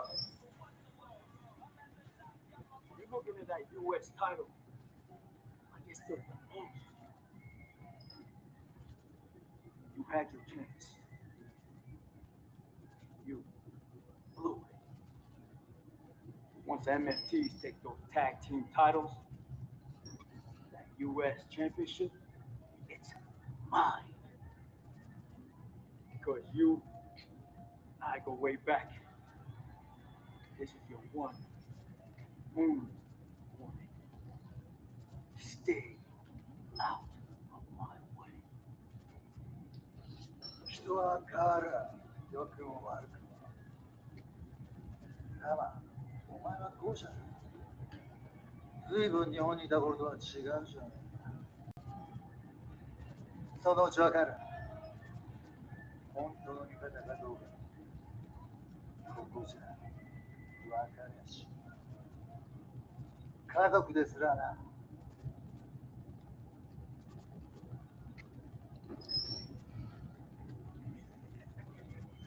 Can you believe those two dorks fell for it last week? No. And like, who even wears a turtleneck anymore? Right? Like, what I'm a is man. that? I'm not a turtle. They're not wrecked, Johnny, I just want to be the better man, and I'm trying to save you from a beating. So why don't you hand over the match now? I don't have to.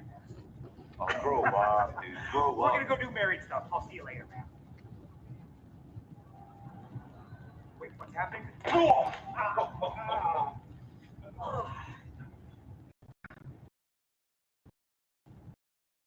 Surprise! Oh, another submission. We'll be going one-on-one. Perspective view. My amigo over here is going to do the same thing and take that loss back. Enjoy it whilst you still can.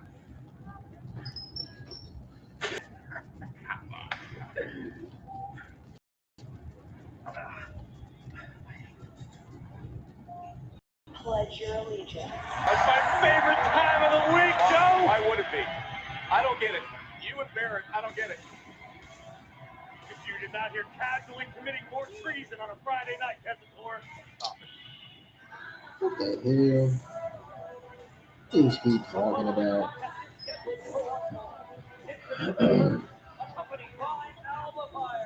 From Victoria, British Columbia, Canada, is one half Please. of the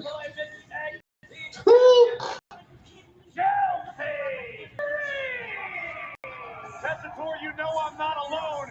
Here in London, they named an entire football club after this woman. Chelsea. Yeah, stop it. Somebody play God Save the King. Please, get rid of this.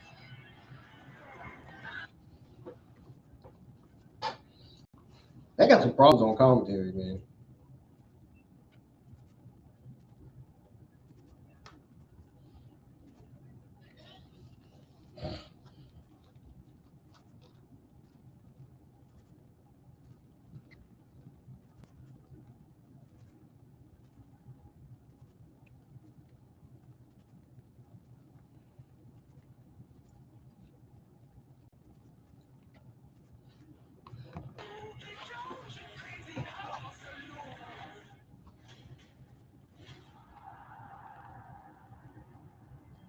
They're showing Obafemi again. The video packages of Obafemi just keep coming week after week after week. Is he going to make his Monday Night Raw debut next week or the week after next? Because I'm ready to see Oba make his Monday Night Raw debut right now. Because some of the internet wrestling community fans, patience are running thin. And I feel like my patience are running thin too. I'm ready to see Overthrow make his Raw debut. Chelsea Green, his family here in the UK, so friends and family here. Her first match in London. Special moment for Queen and her extended family. Well, there's the champ, Jade Cargill, been very direct in telling the world who rules this blue brand.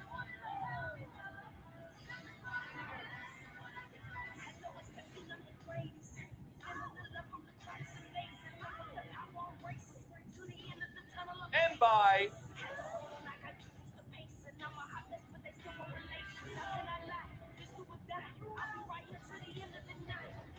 I'll tell you one thing, they need to change Jordan Grace's theme song. They really do. They need to change her theme song. I just don't think Jordan Grace is feeling her theme song too much. I don't think she's feeling it. You can tell by the way she's walking that she's not feeling that theme song too much. I think she's going to be ready for them to change. Second match on SmackDown for the dynamic free agent signing to start the new year. Jordan Grace last week. Alba Fire, who of course is by the side of Chelsea Green. Chelsea Green, who I did notice walked in cherishing that AAA Mixed Tag Team Championship strap. Corey, you're the supreme voice of all things AAA. She has that with Ethan Page. Of course, tomorrow, Lucha Libre AAA will be on YouTube, 9 p.m. Mega Championship match, #1 contenders match, a Grande Americano against the Kingo. Who will be the next to challenge Dirty Dom? It's I'm not our watching weekly AAA. world premiere, a night that will be remembered for a long, long time. Kicking the evening off with none other than AAA and WWE. Who's watching Hall of AAA Famer this Rey weekend? Mysterio. Not me. So here we go. Jordan Grace, the power of. Just as I say, the power. Unless it's on Tubi, yeah, I'll watch it. But if it's not on Tubi, I'm not watching it. Listen, that is what brought Jordan Grace to the dance. We've seen her with such an incredible. I'm not doing a watch along. I'm not doing an AAA watch along. She If it's not on dominated Tubi. NXT in recent history, and Chelsea Green is making a big, big mistake attempting to match power with the Juggernaut. We know Evolve and some of the NXT episodes are on Tubi. To a very strong start. You can see Jade Cargill looking on here in London. There's their recent interactions. You understand why. Vertical delayed suplex. Jordan Grace is a powerhouse in every sense of the word. Put a clock on it. Cover here. What did he say? Press and Chelsea Green. I wonder with those ruby red boots if Chelsea's wishing there was no place like home. Home's not that far away for a portion of her life. It was in lower here in the UK. He's a citizen of I have no clue what the hell all he the just more reason said. you are so I don't proper even- respect for such a Oh, fire with a big kick. Right to the chin of Jordan Grace. Can Chelsea Green take advantage? He slams Grace's face right down and hooks the leg, and Grace doesn't allow for it. Yes, one.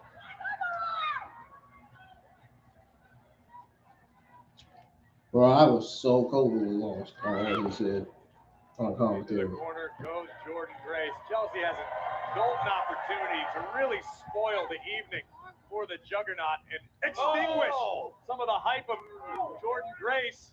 Look at this. Turn him first. Backslide, and then right back up. Delivers the big clothesline.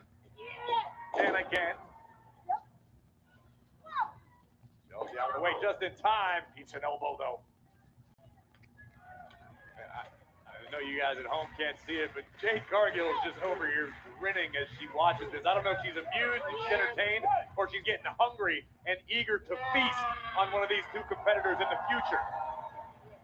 Grace, three-time TNA Knockouts World Champion. Would you look at this?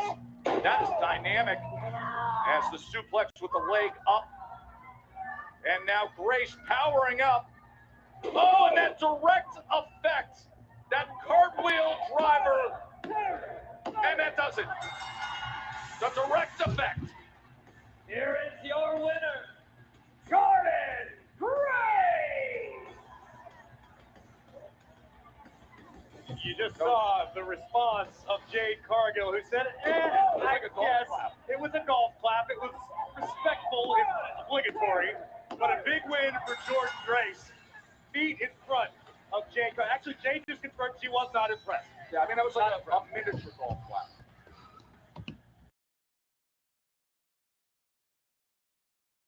Hey, champ. I'm glad that you came out here tonight to watch me. It's extremely important that you know exactly what's coming for you. Now, if watching tonight was just enough, that's fine. But if you're finally tired of babysitting that title, then you should step into the ring right here, right now. One thing we know about Jade is she will not back down. Yeah, you know the response you're going to get. Here comes the champ. Jade Cargill up on the apron. Oh, move by Jordan Grace to summon the storm. Oh, no! Chelsea went running into the back of Grace, who got out of the way, and Jade Cargill, the champ, is down. She didn't mean it. Jade, she didn't. And Chelsea did not mean that. And now Jade's championship is in the hands of Jordan Grace.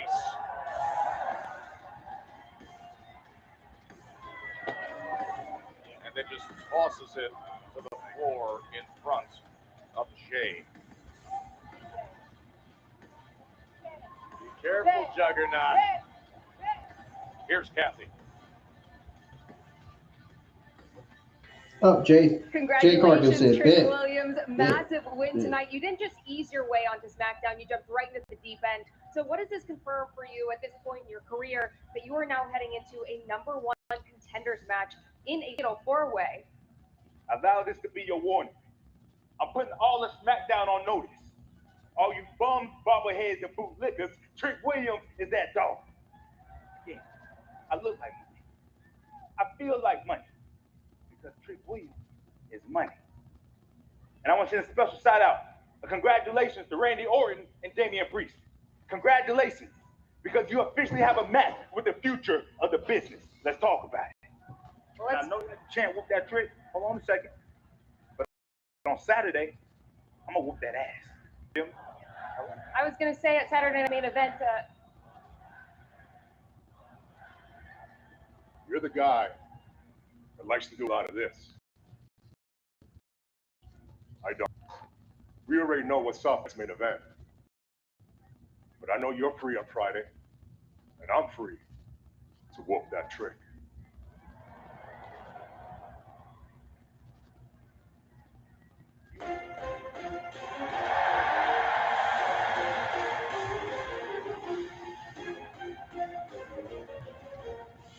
Oh man, talk about another banger that we are getting ready to witness. The following is an undisputed WWE Championship #1 contender qualifying match.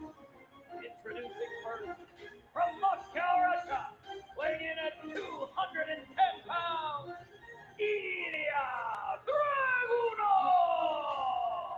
That Mad Dragon burst of intensity. Tonight, the pain will entertain you. One of these two men will advance to the fatal four-way. Will it be the Mad Dragon, or will it be the former United States champion, Sami Zayn? They collide live next. This January. In our main event, I think. Moments await The eyes of the world are on this tonight. in Riyadh. The city. The excitement. The energy. Listen to this place. Experience Royal Rumble. Dreams will come true. Getting pumped up for Riyadh season with Royal Rumble. Experience Riyadh.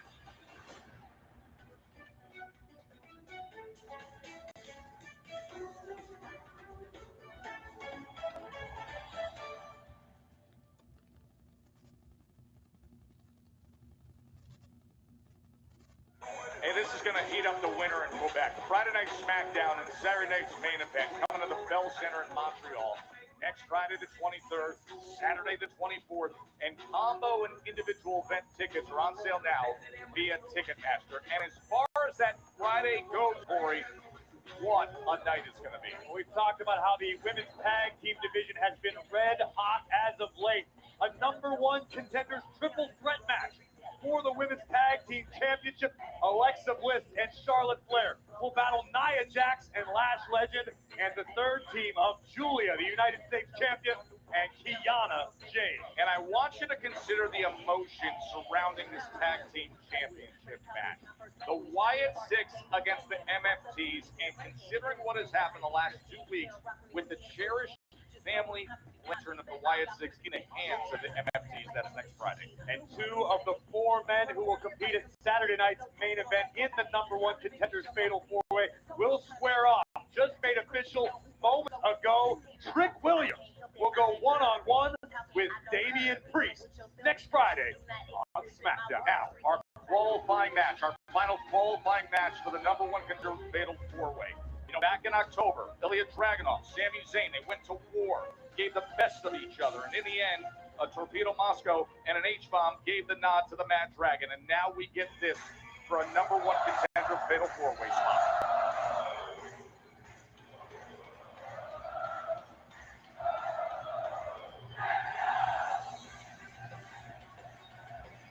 And his opponent from Montreal, Quebec, Canada, weighing in at 212 pounds, Sami Zayn!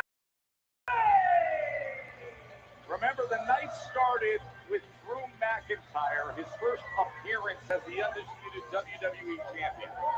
Sami desperately wants to earn Drew McIntyre, has a long history with the Scottish Warrior, and has never broken through with a win. To get that chance, he has to now, Corey, deal with the most unrelenting, non-stop force, that man, Ilja Dragunov. To put it nicely, I'd say Sami Zayn is a long shot at best to become world champion anytime in the near future. We've seen in the past, to your point, Joe, Ilja Dragunov has been one of the few who's been able to stall Sami Zayn. However, Sami rarely, if ever, makes the same mistake twice. No one feeds off the live crowd quite like Sami does, and that bodes very well for Zayn tonight. And this is a roaring live crowd. We are sold at the arena, this historic site here in London, in the midst of our Euro tour. We were in Berlin for all the history that was made with Drew and Code last week. Then Dusseldorf for Raw. SmackDown here in London. And then, Corey, you're going to be headed to Belfast with Michael Cole for Monday Night Raw in Northern Ireland. Here we go. Quick detour to Mexico City. Yeah, exactly. We got Main event time. tomorrow night. Look at this. Out of the opening gates, both men delivering. This does not surprise either one of us, considering where they left off. I would question Sami Zayn in mixing it up like this with the Mad Dragon, because it was the H-bomb that turned Sami lights out. The H-bomb, amongst a great deal of offense from Dragunov, that dethroned Sami Zayn. But Sami is a double tough individual. I swear I know it firsthand. The man won't stay down. The man will not quit. Corey Graves is right. Agree to disagree. He's right. At the end of the day. The way that Ilja Dragunov demands it, he says that the pain makes him feel alive. He's sick. I mean, honestly. But you can't get enough of him. And you have to respect him and everything he's done. Of course, the big showdown with Carmelo Hayes that happened on December 26th, the United States Championship match. And then Hayes was willing for the rematch. And it was Ilja who said, I've got other plans. I've got a bigger target. This would be that bigger target to qualify and get to the #1 contender fatal 4-way. Y'all hit the thumbs up, subscribe to the channel if you do. Necessary to be a major player here in WWE. I'm still here watching this other banger of a match that's about to unfold. That's about to get real between Ilja Dragunov and Sami Zayn. Diving knee, bombs away to the midsection. He has everything on the tool belt. Everything on the tool belt with his offensive arsenal. Back up top. There he goes. Oh, and Sami able to get out of the way this time. The scariest aspect of Dragunov's game is his willingness to take punishment, his willingness to suffer for victory. Cover by Zayn. Lateral press to advance. Hooks the leg to advance. Again, the shoulders are down. One of these two men will join Randy Orton, Trick Williams, and Damian Priest at Saturday night's main event to determine Drew McIntyre's challenger for the Undisputed WWE Championship. Damian Priest earlier was able to get past Solo Sikoa, lie at 6. Present there to meet up with the MMTs. Trick Williams was so impressive with that trick shot against Matt Cardona, and Randy Orton with an RKO to dismiss The Miz. That is Saturday night's main event, 8 days away in Montreal. Take that ever important next step toward the one title that has eluded him. He has never been a world champion for all of Sami's successes. And when you're a competitor of this caliber, oh, wow. What a German suplex from Ilja Dragunov. Did I do enough? Yes, I was this champion. Yes, I was that champion, but I was never the guy. And that's what Sami's living through right now. That's what's driving Sami Zayn. Good standing switch by Zayn, and he delivers on the German, and he won't let go of that grip as well. Look at the intensity on the face of Dragunov. Sami understands that you have got to fight fire with fire. And you're in there with the Mad Dragon as he switches in the center of the ring. Back and forth they go. Series of standing swishes.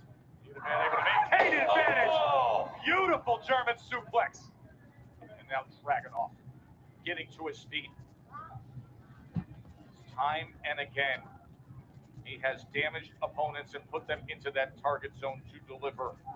Sami looking to get to his feet quickly, and he does so. We've got to draw a little attention to the fact that Dragunov often inflicts punishment to himself, delivering his offense. It is so high octane, so high that impact, is so true. that you'll see him tweak something, and eventually it's going to backfire, period. We always talk about risk, reward, the attrition.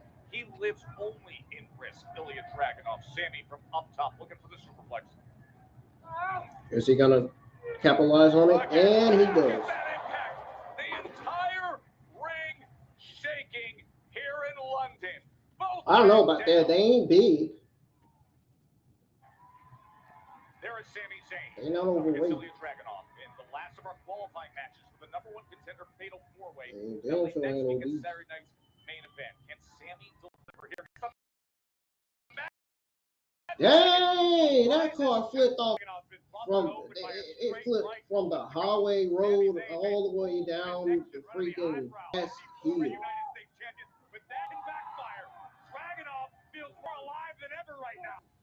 Bro, when I looked up, as soon as I looked up on the TV, that car was just flipping. That thing said, like, for real. And I'm not even kidding. I'm not even kidding. Dead serious. Saw the opening, made the most of the opportunity, but it was not enough to keep Ilja down for 3. Take another look at this sunset. Damian Dragunov kicked out.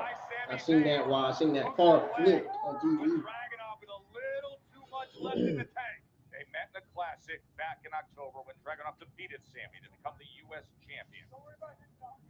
Since then, What Sami Zayn got next? But here in 2026, he wants to What's he planning next? He wants to fight for the Undisputed Championship. Sami, of course, would Ilja Dragunov tried to get away, but Sami Zayn ain't letting him. Nope, you ain't getting away.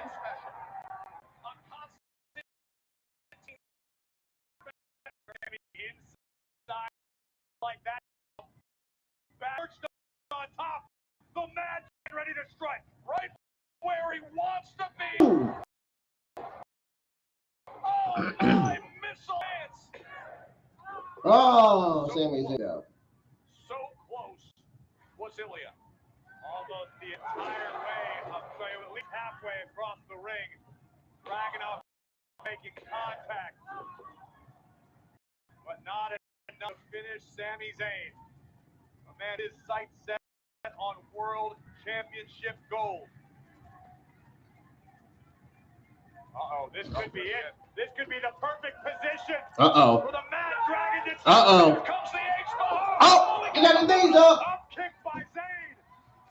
Sami got the boot you, Sami rarely falls for the same trick twice. Looking for the corner exploder. Dragunov knows what's coming. Trying to line up that exploder. Instead, Dragunov, he goes from a squat position to a kick, and it's Sami who's compromised. I hope we have a bigger audience for next week's episode of SmackDown. Here comes Ilja, picking up speed. For next week's episode of SmackDown, Monday Night Raw, NXT, Evolve, and SmackDown. Back to business. Another. I would have a bigger audience every week, honestly. Sammy's heels are going over his head. Oh, trying to fall. Dragunov. Oh, he's tangled up on the. Well, he was stuck on the buckles, but he flipped. He was almost. And the Dragon sensed it coming. And that right leg was draped awkwardly. He almost rolled from out of the ring to that concrete floor. Now, Dragunov out on the apron with Sami, and Sami able to fight his way out of position. Still awkwardly meshed into the rope. Correct me if I'm mistaken, but that Death Valley driver on the apron was the prelude to Ilja. These guys are doing some dangerous things in this #1 Contenders qualifying match. By the way, this is our main event match of the night. Both bodies draping down. Our competitors have extended themselves again, giving so much, and now the count reaching 7 as Dragunov enters the ring.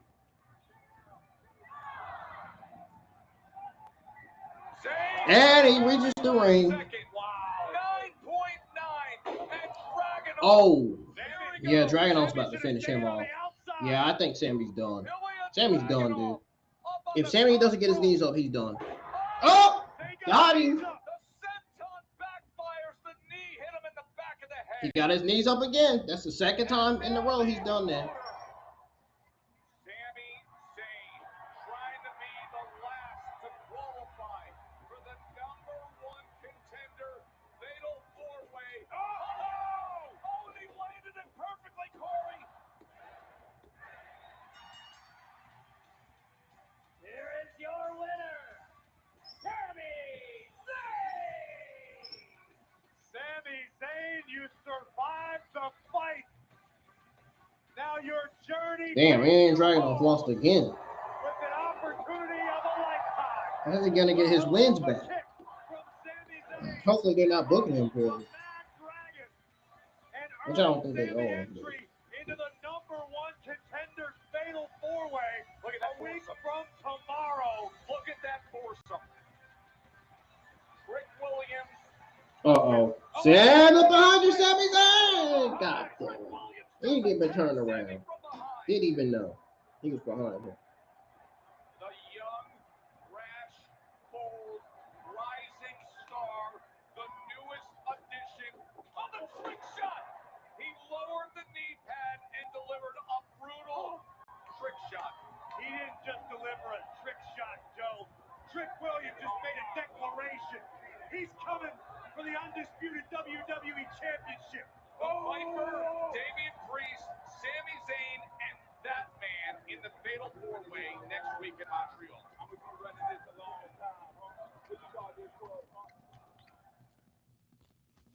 Oh, Trick Williams said, what you thought this was, huh? He said, what you thought this was, huh?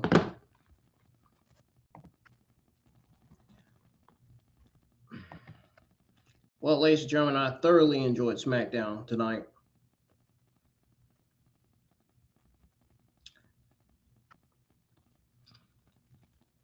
There were some ups and downs on this show, but it wasn't a terrible SmackDown. That's a good thing. So when I come back, I'm going to go over my thoughts on SmackDown first. I was going to go over my thoughts on last night's TNA Impact AMC, but I'm going to save that for last. So I'll be back. Don't go anywhere.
Okay, enough with the music change shit.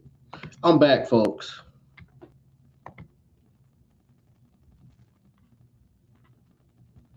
It's now time to go over my overall thoughts and grades on SmackDown Season 28, Episode 3.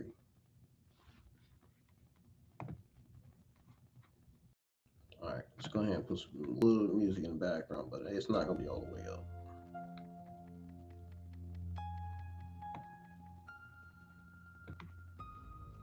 Alright.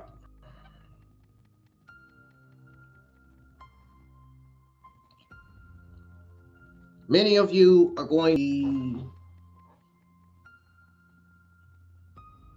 not going to be that surprised when I say this, given that last week's episode of SmackDown was a very, very somewhat significant improvement. This week's episode of SmackDown was even better. It was even better than last week's. My God, was this episode a solid B+ show. Drew McIntyre finally hoisted the WWE Undisputed Championship, and the episode lived up to the hype. 1000%. This is the second week in a row that we got a solid episode of SmackDown in 2026, in the beginning of this year.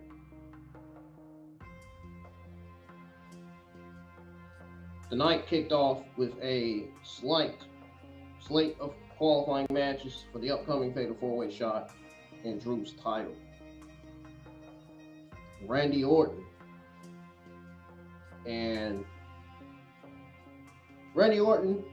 he pretty much outclassed Miz. We saw that. Matt Cardona faced Trick Williams. Sami Zayn edged Ilja Dragunov. And Damian Priest was set to battle Solo Sikoa. The women's tag scene got a lively bump with Julia and Kiana James taking on Charlotte Flair and Alexa Bliss, while a surprise U.S. title open challenge saw Carmelo Hayes defend against TNA X Division champ Leon Slater. And man, does Jordynne Grace's theme need to change.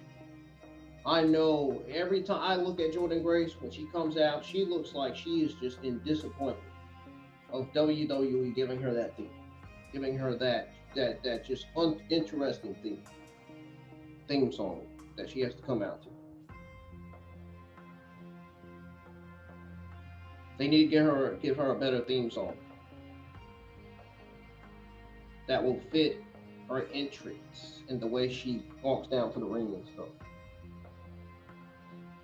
Now speaking of Jordynne Grace, she also earned a win over Chelsea Green with Alba Frey. 2 clashes stole the show. These 2 matches were a fucking banger. 2 of the best matches of the entire night. Carmelo Hayes versus Leon Slater, WWE United States Championship Open Challenge match, and Ilja Dragunov versus Sami Zayn, WWE #1 Contenders qualifying main event match. Those were easily two of the best matches of the entire night.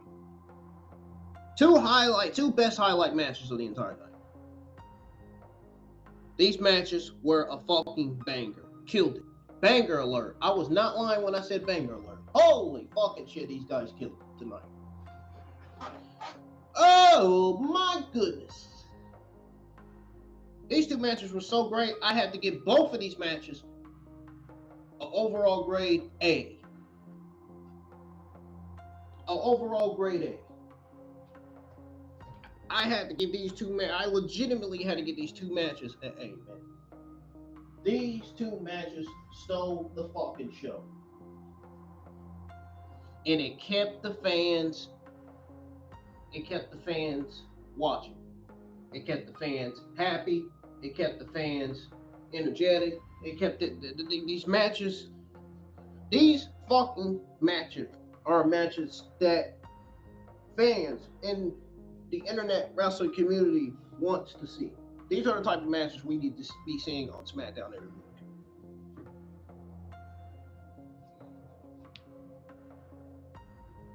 But anyways, about these two best matches of the entire night, they both stole the show. Hayes and Slater delivered non-stop, high-flying U.S. title bout that kept the crowd on the edge of their seats. I just said that. I literally just explained that. A true banger that could be a match of the year contender.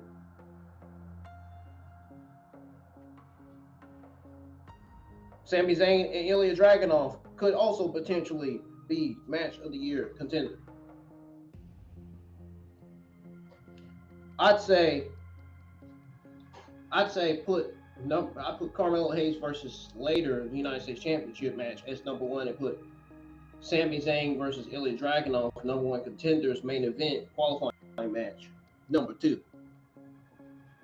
In terms of the match of the year contenders list. In WWE's match of the year contenders list. The main event field, however, belonged to Sami Zayn and Ilja Dragunov.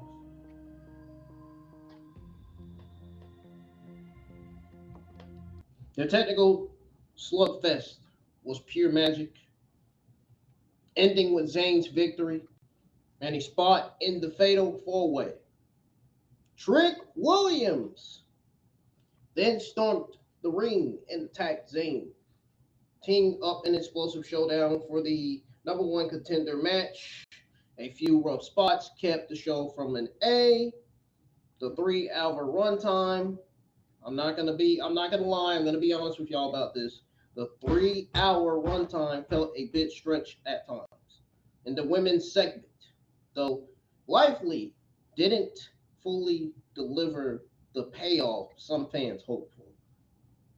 Still, the episode balanced multiple storylines, gave fresh talent like Trick Williams a big moment, left the title picture crystal clear. It'll be Orton, Williams, Zayn, and Priest fighting for that championship. And Montreal, Quebec, Canada! Sami Zayn and Kevin Owens' hometown. You know, Canada is Carmen's hometown too. Carmen, Natalia, and Chelsea Green, Beth Phoenix, Edge, all them Canadians. You know, I got Canadian in me too. Y'all didn't know that, did y'all? If you know, you know.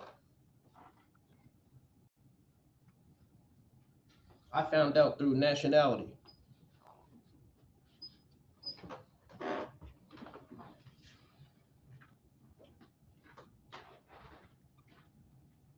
But anyhow, despite two women's matches and 5 men's matches, I think. 1, 2, 3, 4. No, that was 4 men's matches. Excuse me, that was men's matches. Despite 2 women's matches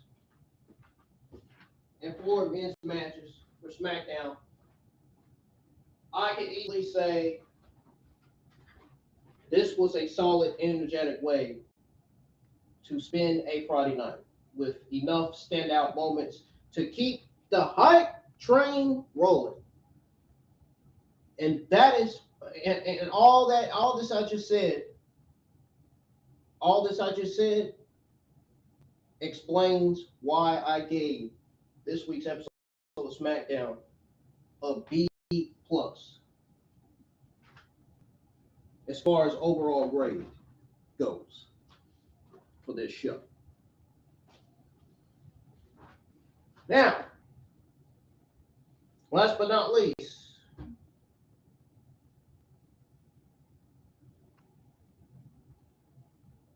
talk about one of the worst fucking shows of this entire week, we definitely got to go over the terrible Impact TNA AMC debut show. Bro, they did not put any effort in that show last night. I felt bad for AJ Styles for the way they poorly fucking booked him and wasted him on TV. Look at the way they poorly booked this legend on TV, dude. Out of all ideas, they set him up, seemingly him being, I guess, Frankie Kazarian's next challenger for Frankie Kazarian's TNA Championship. Well, it's looking like he's going to be the challenger for Mike Santana, because Mike Santana is currently the TNA champion right now. I don't know why anybody signed up for AJ Styles versus Mike Santana. The purpose of AJ Styles being there is to take the place of Leon Slater, not be booked poorly and used poorly on TV. It was absolutely ridiculous.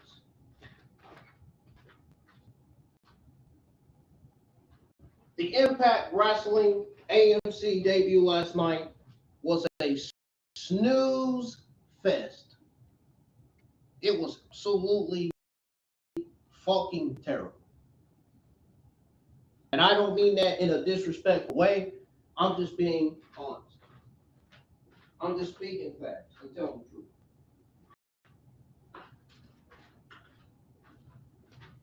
TNA has not been the same since Bobby Lashley left, James Storm left, Sting, Hulk Hogan, all of those legends. Ever since all those people left, ever since all the legends left TNA, it has not been the same.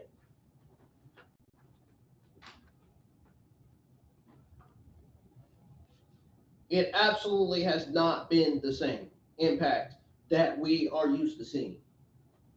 Trust me, I watched Impact my brother when I was a child. And when I saw Sting, Bobby Lashley, James Storms, the younger version of AJ Styles and Samoa Joe on TV, I thought, man, this is going to be one of the best wrestling promotions ever. But when they all left, that all changed. That all changed when they all left.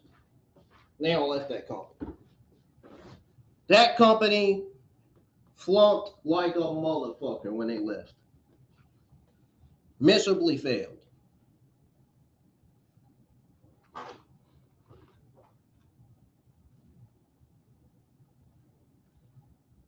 And their show last night failed even more.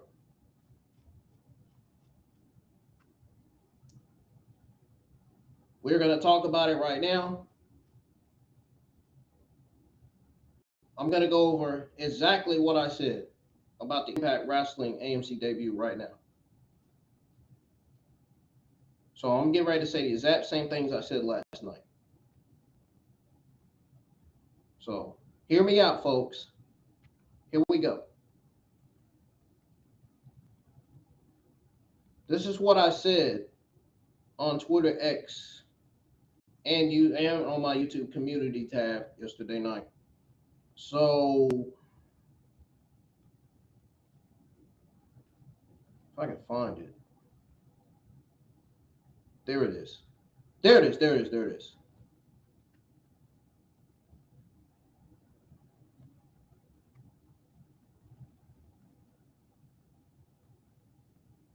So this is what I said about TNA's Impact AMC debut. TNA's first Thursday night Impact on NBC felt like a missed opportunity to reel in curious new viewers and reunite lapsed fans. Then I went on to type before I tweeted it out. I continued by saying, and quote, the show's biggest flaw was its decision to go light on the wrestling, cramming a 2-hour slot with only 3 actual matches, which left the evening last night feeling like a snooze fest and a massive failure in the eyes of many fans, including myself. I feel I about wanted to say a prayer for Minnie and Wheezy. I felt bad for those ladies that they attended a show that was a complete waste of their fucking time. I hope they are back home safe, especially Minnie. Minnie is not a bad YouTube content creator. I've seen some of her videos and I've seen her live streams. But I felt bad for those YouTube content creators that had to sit there and watch that shit fucking show last night. When I tell you the show was bad, it was at an all-time low. And you could see the fans. I watched the video clips and I noticed a lot of fans walking out during the show. A lot of fans walking out.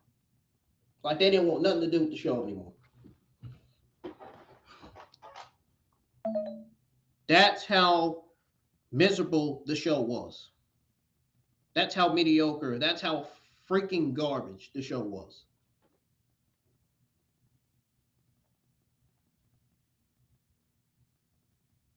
So I went on to say, back to what I was reading, I went on to say,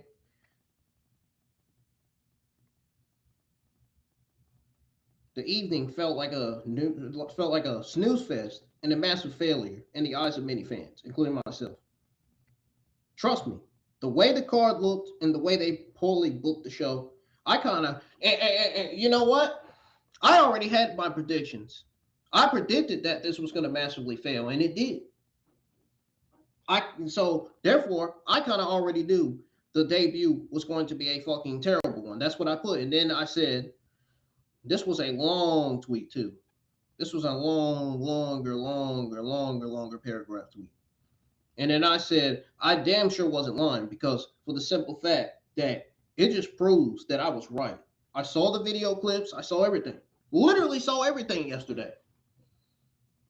Literally saw everything yesterday right after I postponed my Pokemon Horizons live stream because I had woke up from a nap. I explained why I was postponing it to today. It's because I took a nap. I woke up numb as hell. I was not feeling right. So I had to push it to today.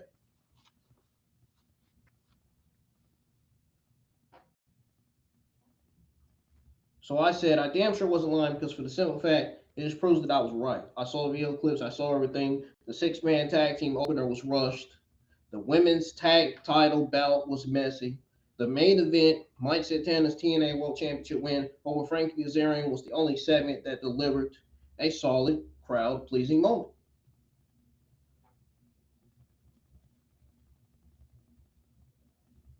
That was it. Everything else on the show failed. And then I went on to say, even though the production, sounds the same to me. Even though the production quality has improved notably over the past year, the relentless ad breaks and the inclusion of non-wrestling content creators, I meant to say wrestling, I said wristing.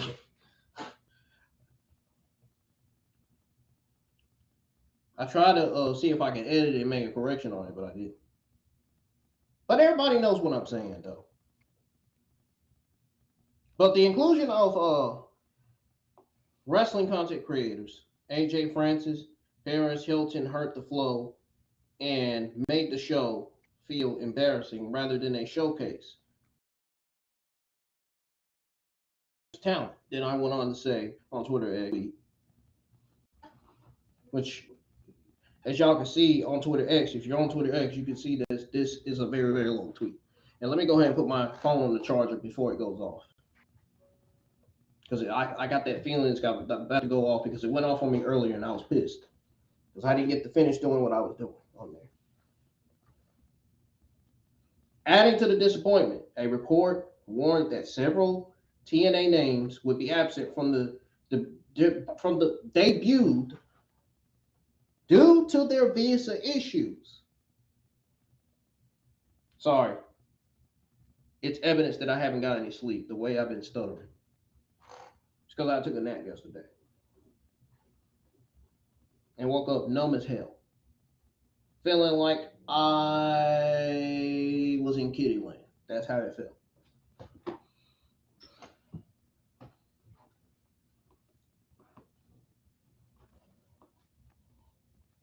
Now, I went on and said the roster felt thin without stars like the Rascals, Killer Kelly, or Jake something, who signed with AEW, leaving AJ Styles as the sole marquee draw. The decision to overuse Styles was even called out by Hall of Fame Bully Ray. Bully Ray, you gotta admit, you did call it out, bro. I hope he admits it on his podcast, because he did call it out. I seen half of it where he called it out.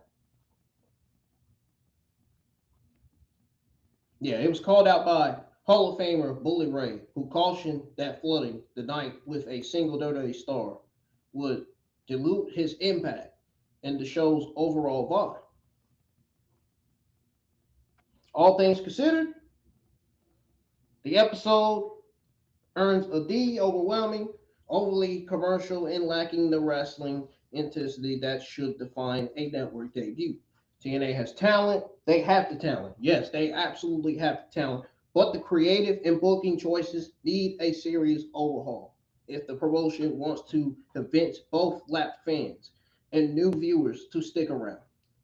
I am tired of these fucking AEW WWE tribalism fans. I'm tired of these fucking marks online blaming the talent for the reason why the shows are suffering. No, blame the fucking creative and the way they're poorly booking their talent and the way they're poorly producing the show. It's the creative decisions, directions, and the booking that's fucking up the shows. It ain't the fucking talent. Wish people would stop blaming the talent all the time. I'm fucking sick tired of hearing that shit. Seriously, cut the shit with that. And I speak, and I speak on behalf of the talent. Yes, I'm defending the talent because it's not the talent's fucking fault. What everybody, the blame. Listen, I'm gonna make this clear. The blame needs to go on the WWE creative team. The WWE creative team are, I don't know if they care about what we want out of the shows, but they need to care and realize that most of us wrestling YouTube content creators care about the creative and the booking and how they book the talent and use the talent and waste the talent and have them sit in Titus catering until they're fucking released or their 90 complete clause.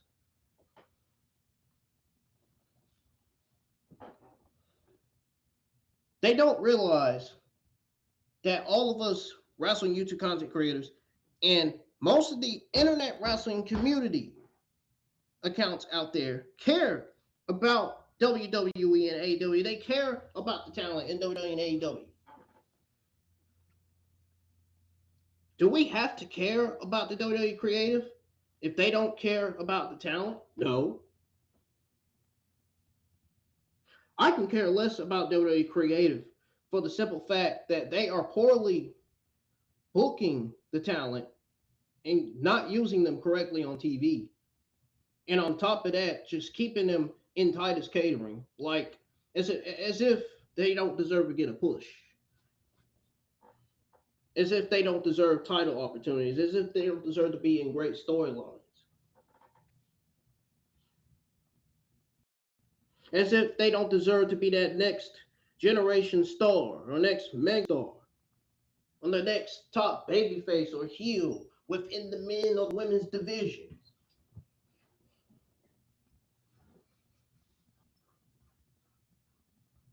All I ask the internet wrestling community, marks and fans online, is to stop blaming the talent for the reason why the shows have been fucking terrible in mid as of late.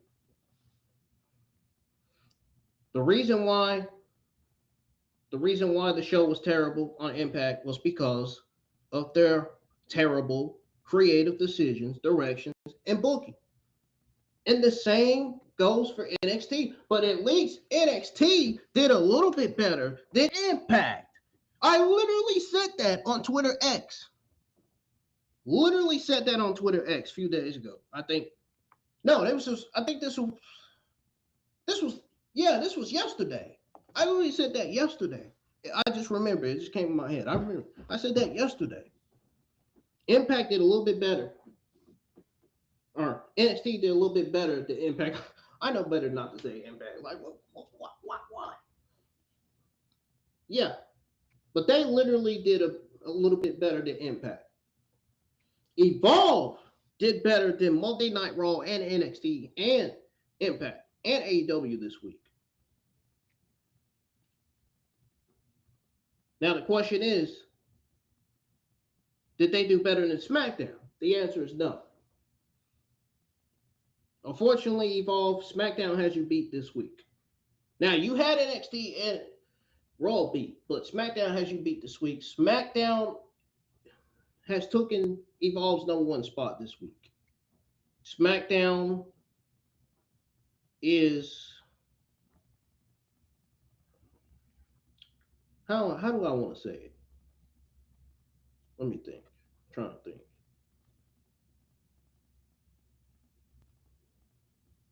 SmackDown wins this week.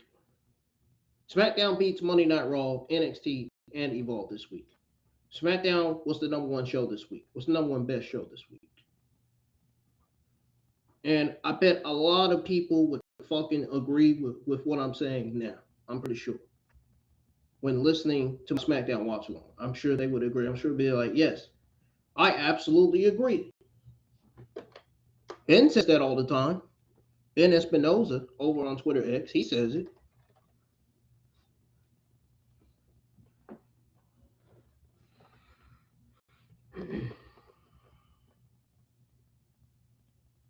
He's one of my main Twitter X followers that agrees with everything I say. Literally. And even Xavier. Not the one that used to work at my job, but the one on Twitter X. One of the Stephanie fan accounts. But you know, I'm a huge fan of Stephanie too.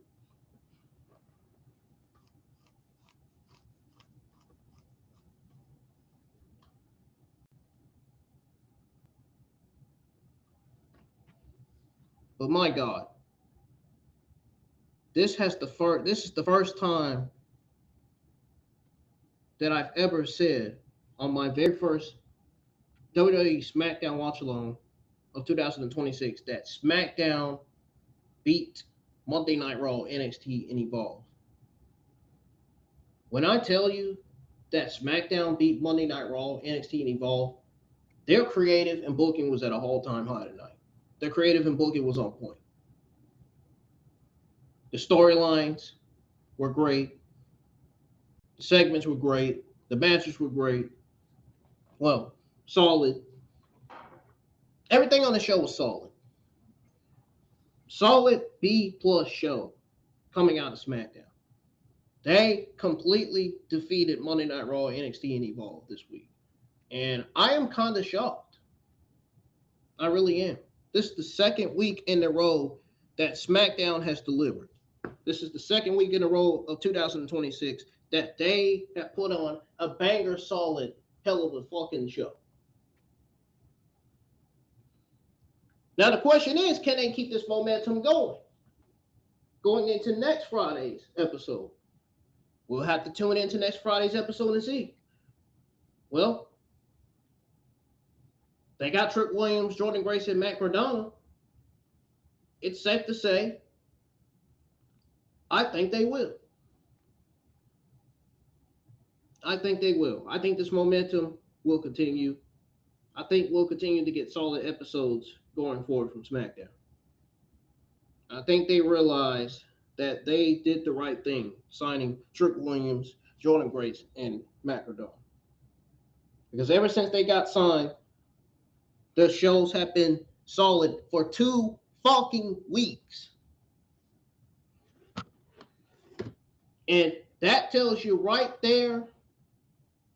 That tells you right there that SmackDown has absolutely, without a doubt, improved. We're seeing new storylines on SmackDown, everything.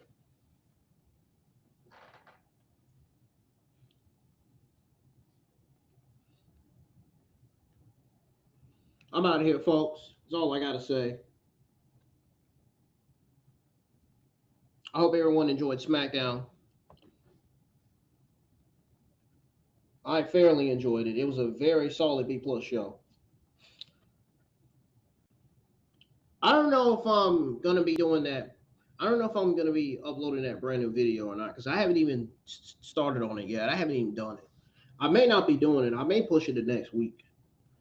Because I'm not gonna lie, y'all. And I'm stuttering again. I'm not gonna lie. I'm gonna need tomorrow off. I'm gonna need the morning, afternoon, and night off of YouTube, because remember when I said I'm gonna start working on scheduling my Monday Night Raw, NXT, and Evolve watch-alongs? Well, I won't just be working on scheduling those. I will also be scheduling not only those, but I'll also be scheduling my SmackDown watch-along for next Friday night. Remember, I'll be going live with brand new SmackDown watch-alongs going forward again.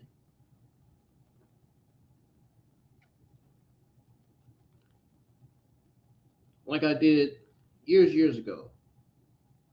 1 year ago, I stopped.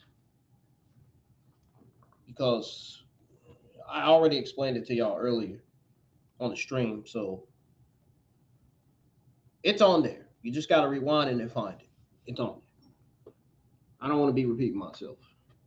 You know, I'm already working on not doing that. So,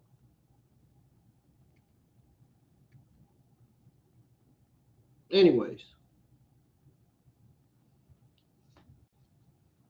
if I don't get that brand new video done, if I wait till next week, then I'm going to do the video next week.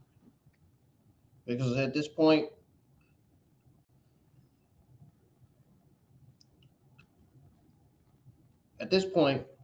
today, I'm going to be working on the thumbnails for my Monday Night Raw, NXT Evolve, and SmackDown watch-alongs for next week.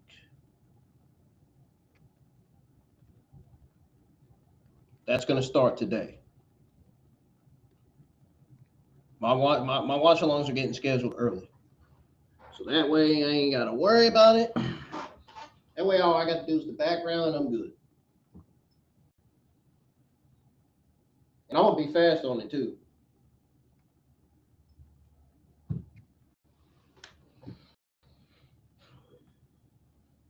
Next Friday will be my second Friday Night SmackDown watch-along 2026. Hopefully we'll get some better audience. I hope we can get better audience. Can we start getting better audience every week? I mean, I'm trying to make these streams better, man. I really am. I feel like I'm doing a heck of a good job, to be honest. I don't know why people tend to reply to my comments on my live streams and videos and say stuff like, oh, don't watch this shit. Oh, I see why nobody watches your stuff. I do. Well, clearly you don't keep up with what I do on my YouTube channel. And clearly you don't like what I do on my YouTube channel. If you don't like what I do on my YouTube channel, then why waste your time replying to my live streams? Why waste your time replying to my live streams and my posts?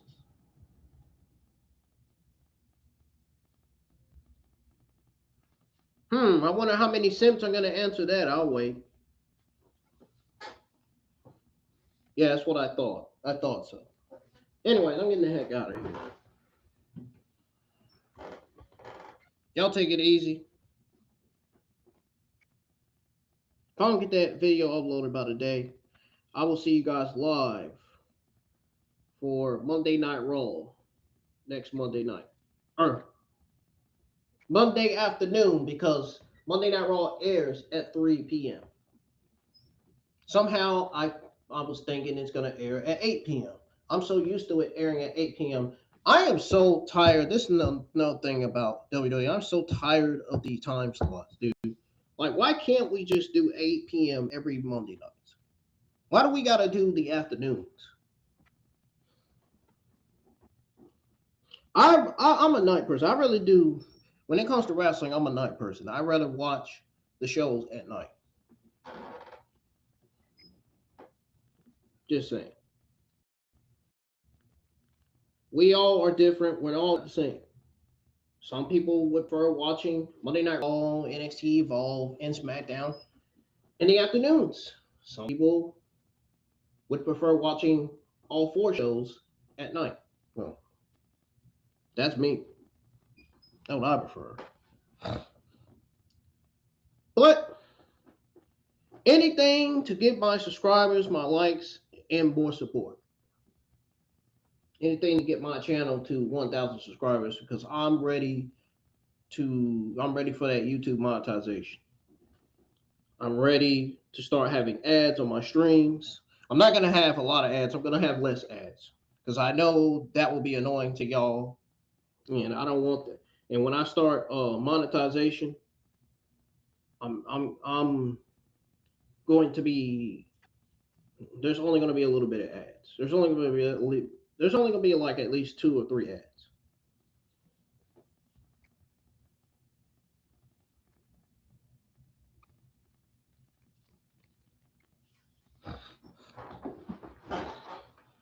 There's literally only going to be like 2 or 3 ads, man.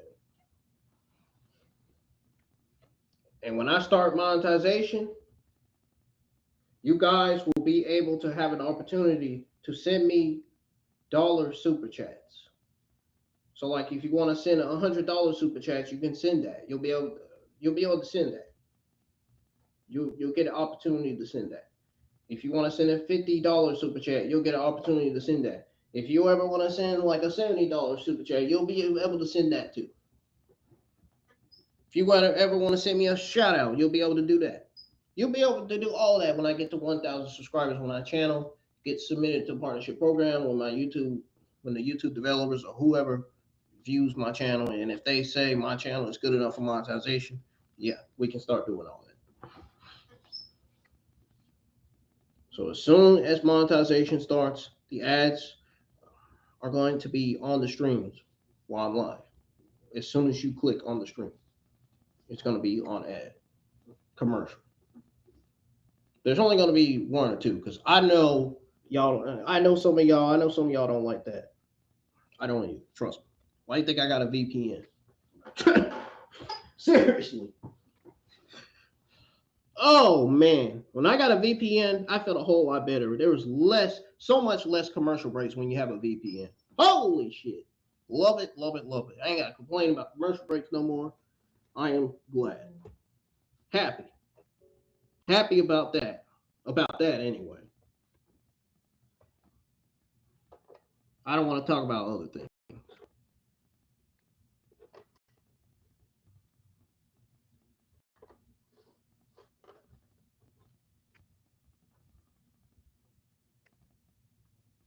So, I take it that Saturday night main event is taking place January the 24th. Well, guess what, folks? January the 25th is my 27th birthday. So after the 24th, my 27th birthday is that day. Right after the 24th. Can you believe it? So when January 25th gets here, man, y'all wish me a happy birthday, man.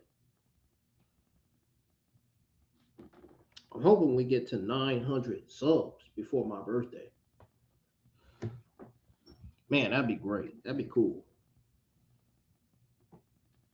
I've been improving with my channel, man. I think I've been doing solid. I mean, I ain't been doing the best,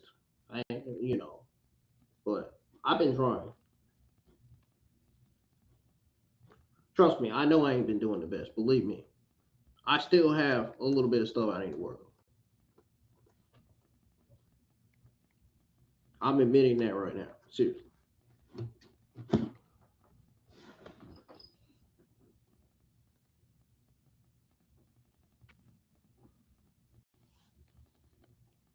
The channel's been solid all because of y'all. If it wasn't for y'all and y'all support, I probably wouldn't have this many subscribers, likes, and views like I have now.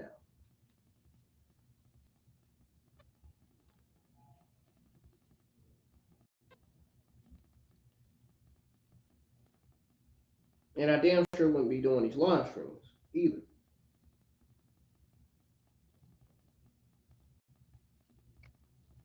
Without y'all. I wouldn't be doing these live streams. I wouldn't have a channel. Nothing. Nothing YouTube related.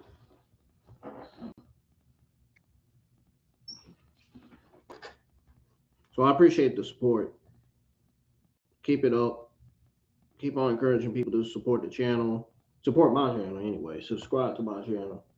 And share the videos. Hit the thumbs up. All that. It's okay to share my channel link. Just as long as you don't say anything negative about it. Because I already done had some viewers saying stuff negative about my channel and about me. But mainly about my channel. But there has been a few YouTubers that's been saying stuff about me, though. Oh, trust me, I done had some stuff to say about them, too. I've been clapping back at some of them. I ain't gonna let no damn YouTuber talk. Man, the fuck wrong with y'all? I ain't gonna be letting no damn YouTuber talking to me like that. And I damn sure ain't gonna let a damn Twitter X WWE fan account talk to me any kind of way. Anybody that talks to me negative, that cusses me out, I'm gonna put them in their place. No matter who the fuck it is. Because I stand on business, buddy.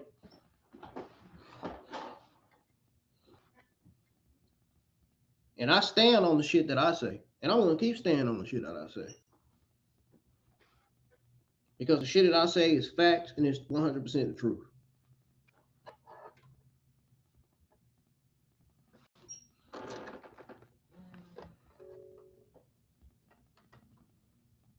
For real, folks, I'm getting off of here. I'll see y'all live for the next Monday Night Raw episode. Adios.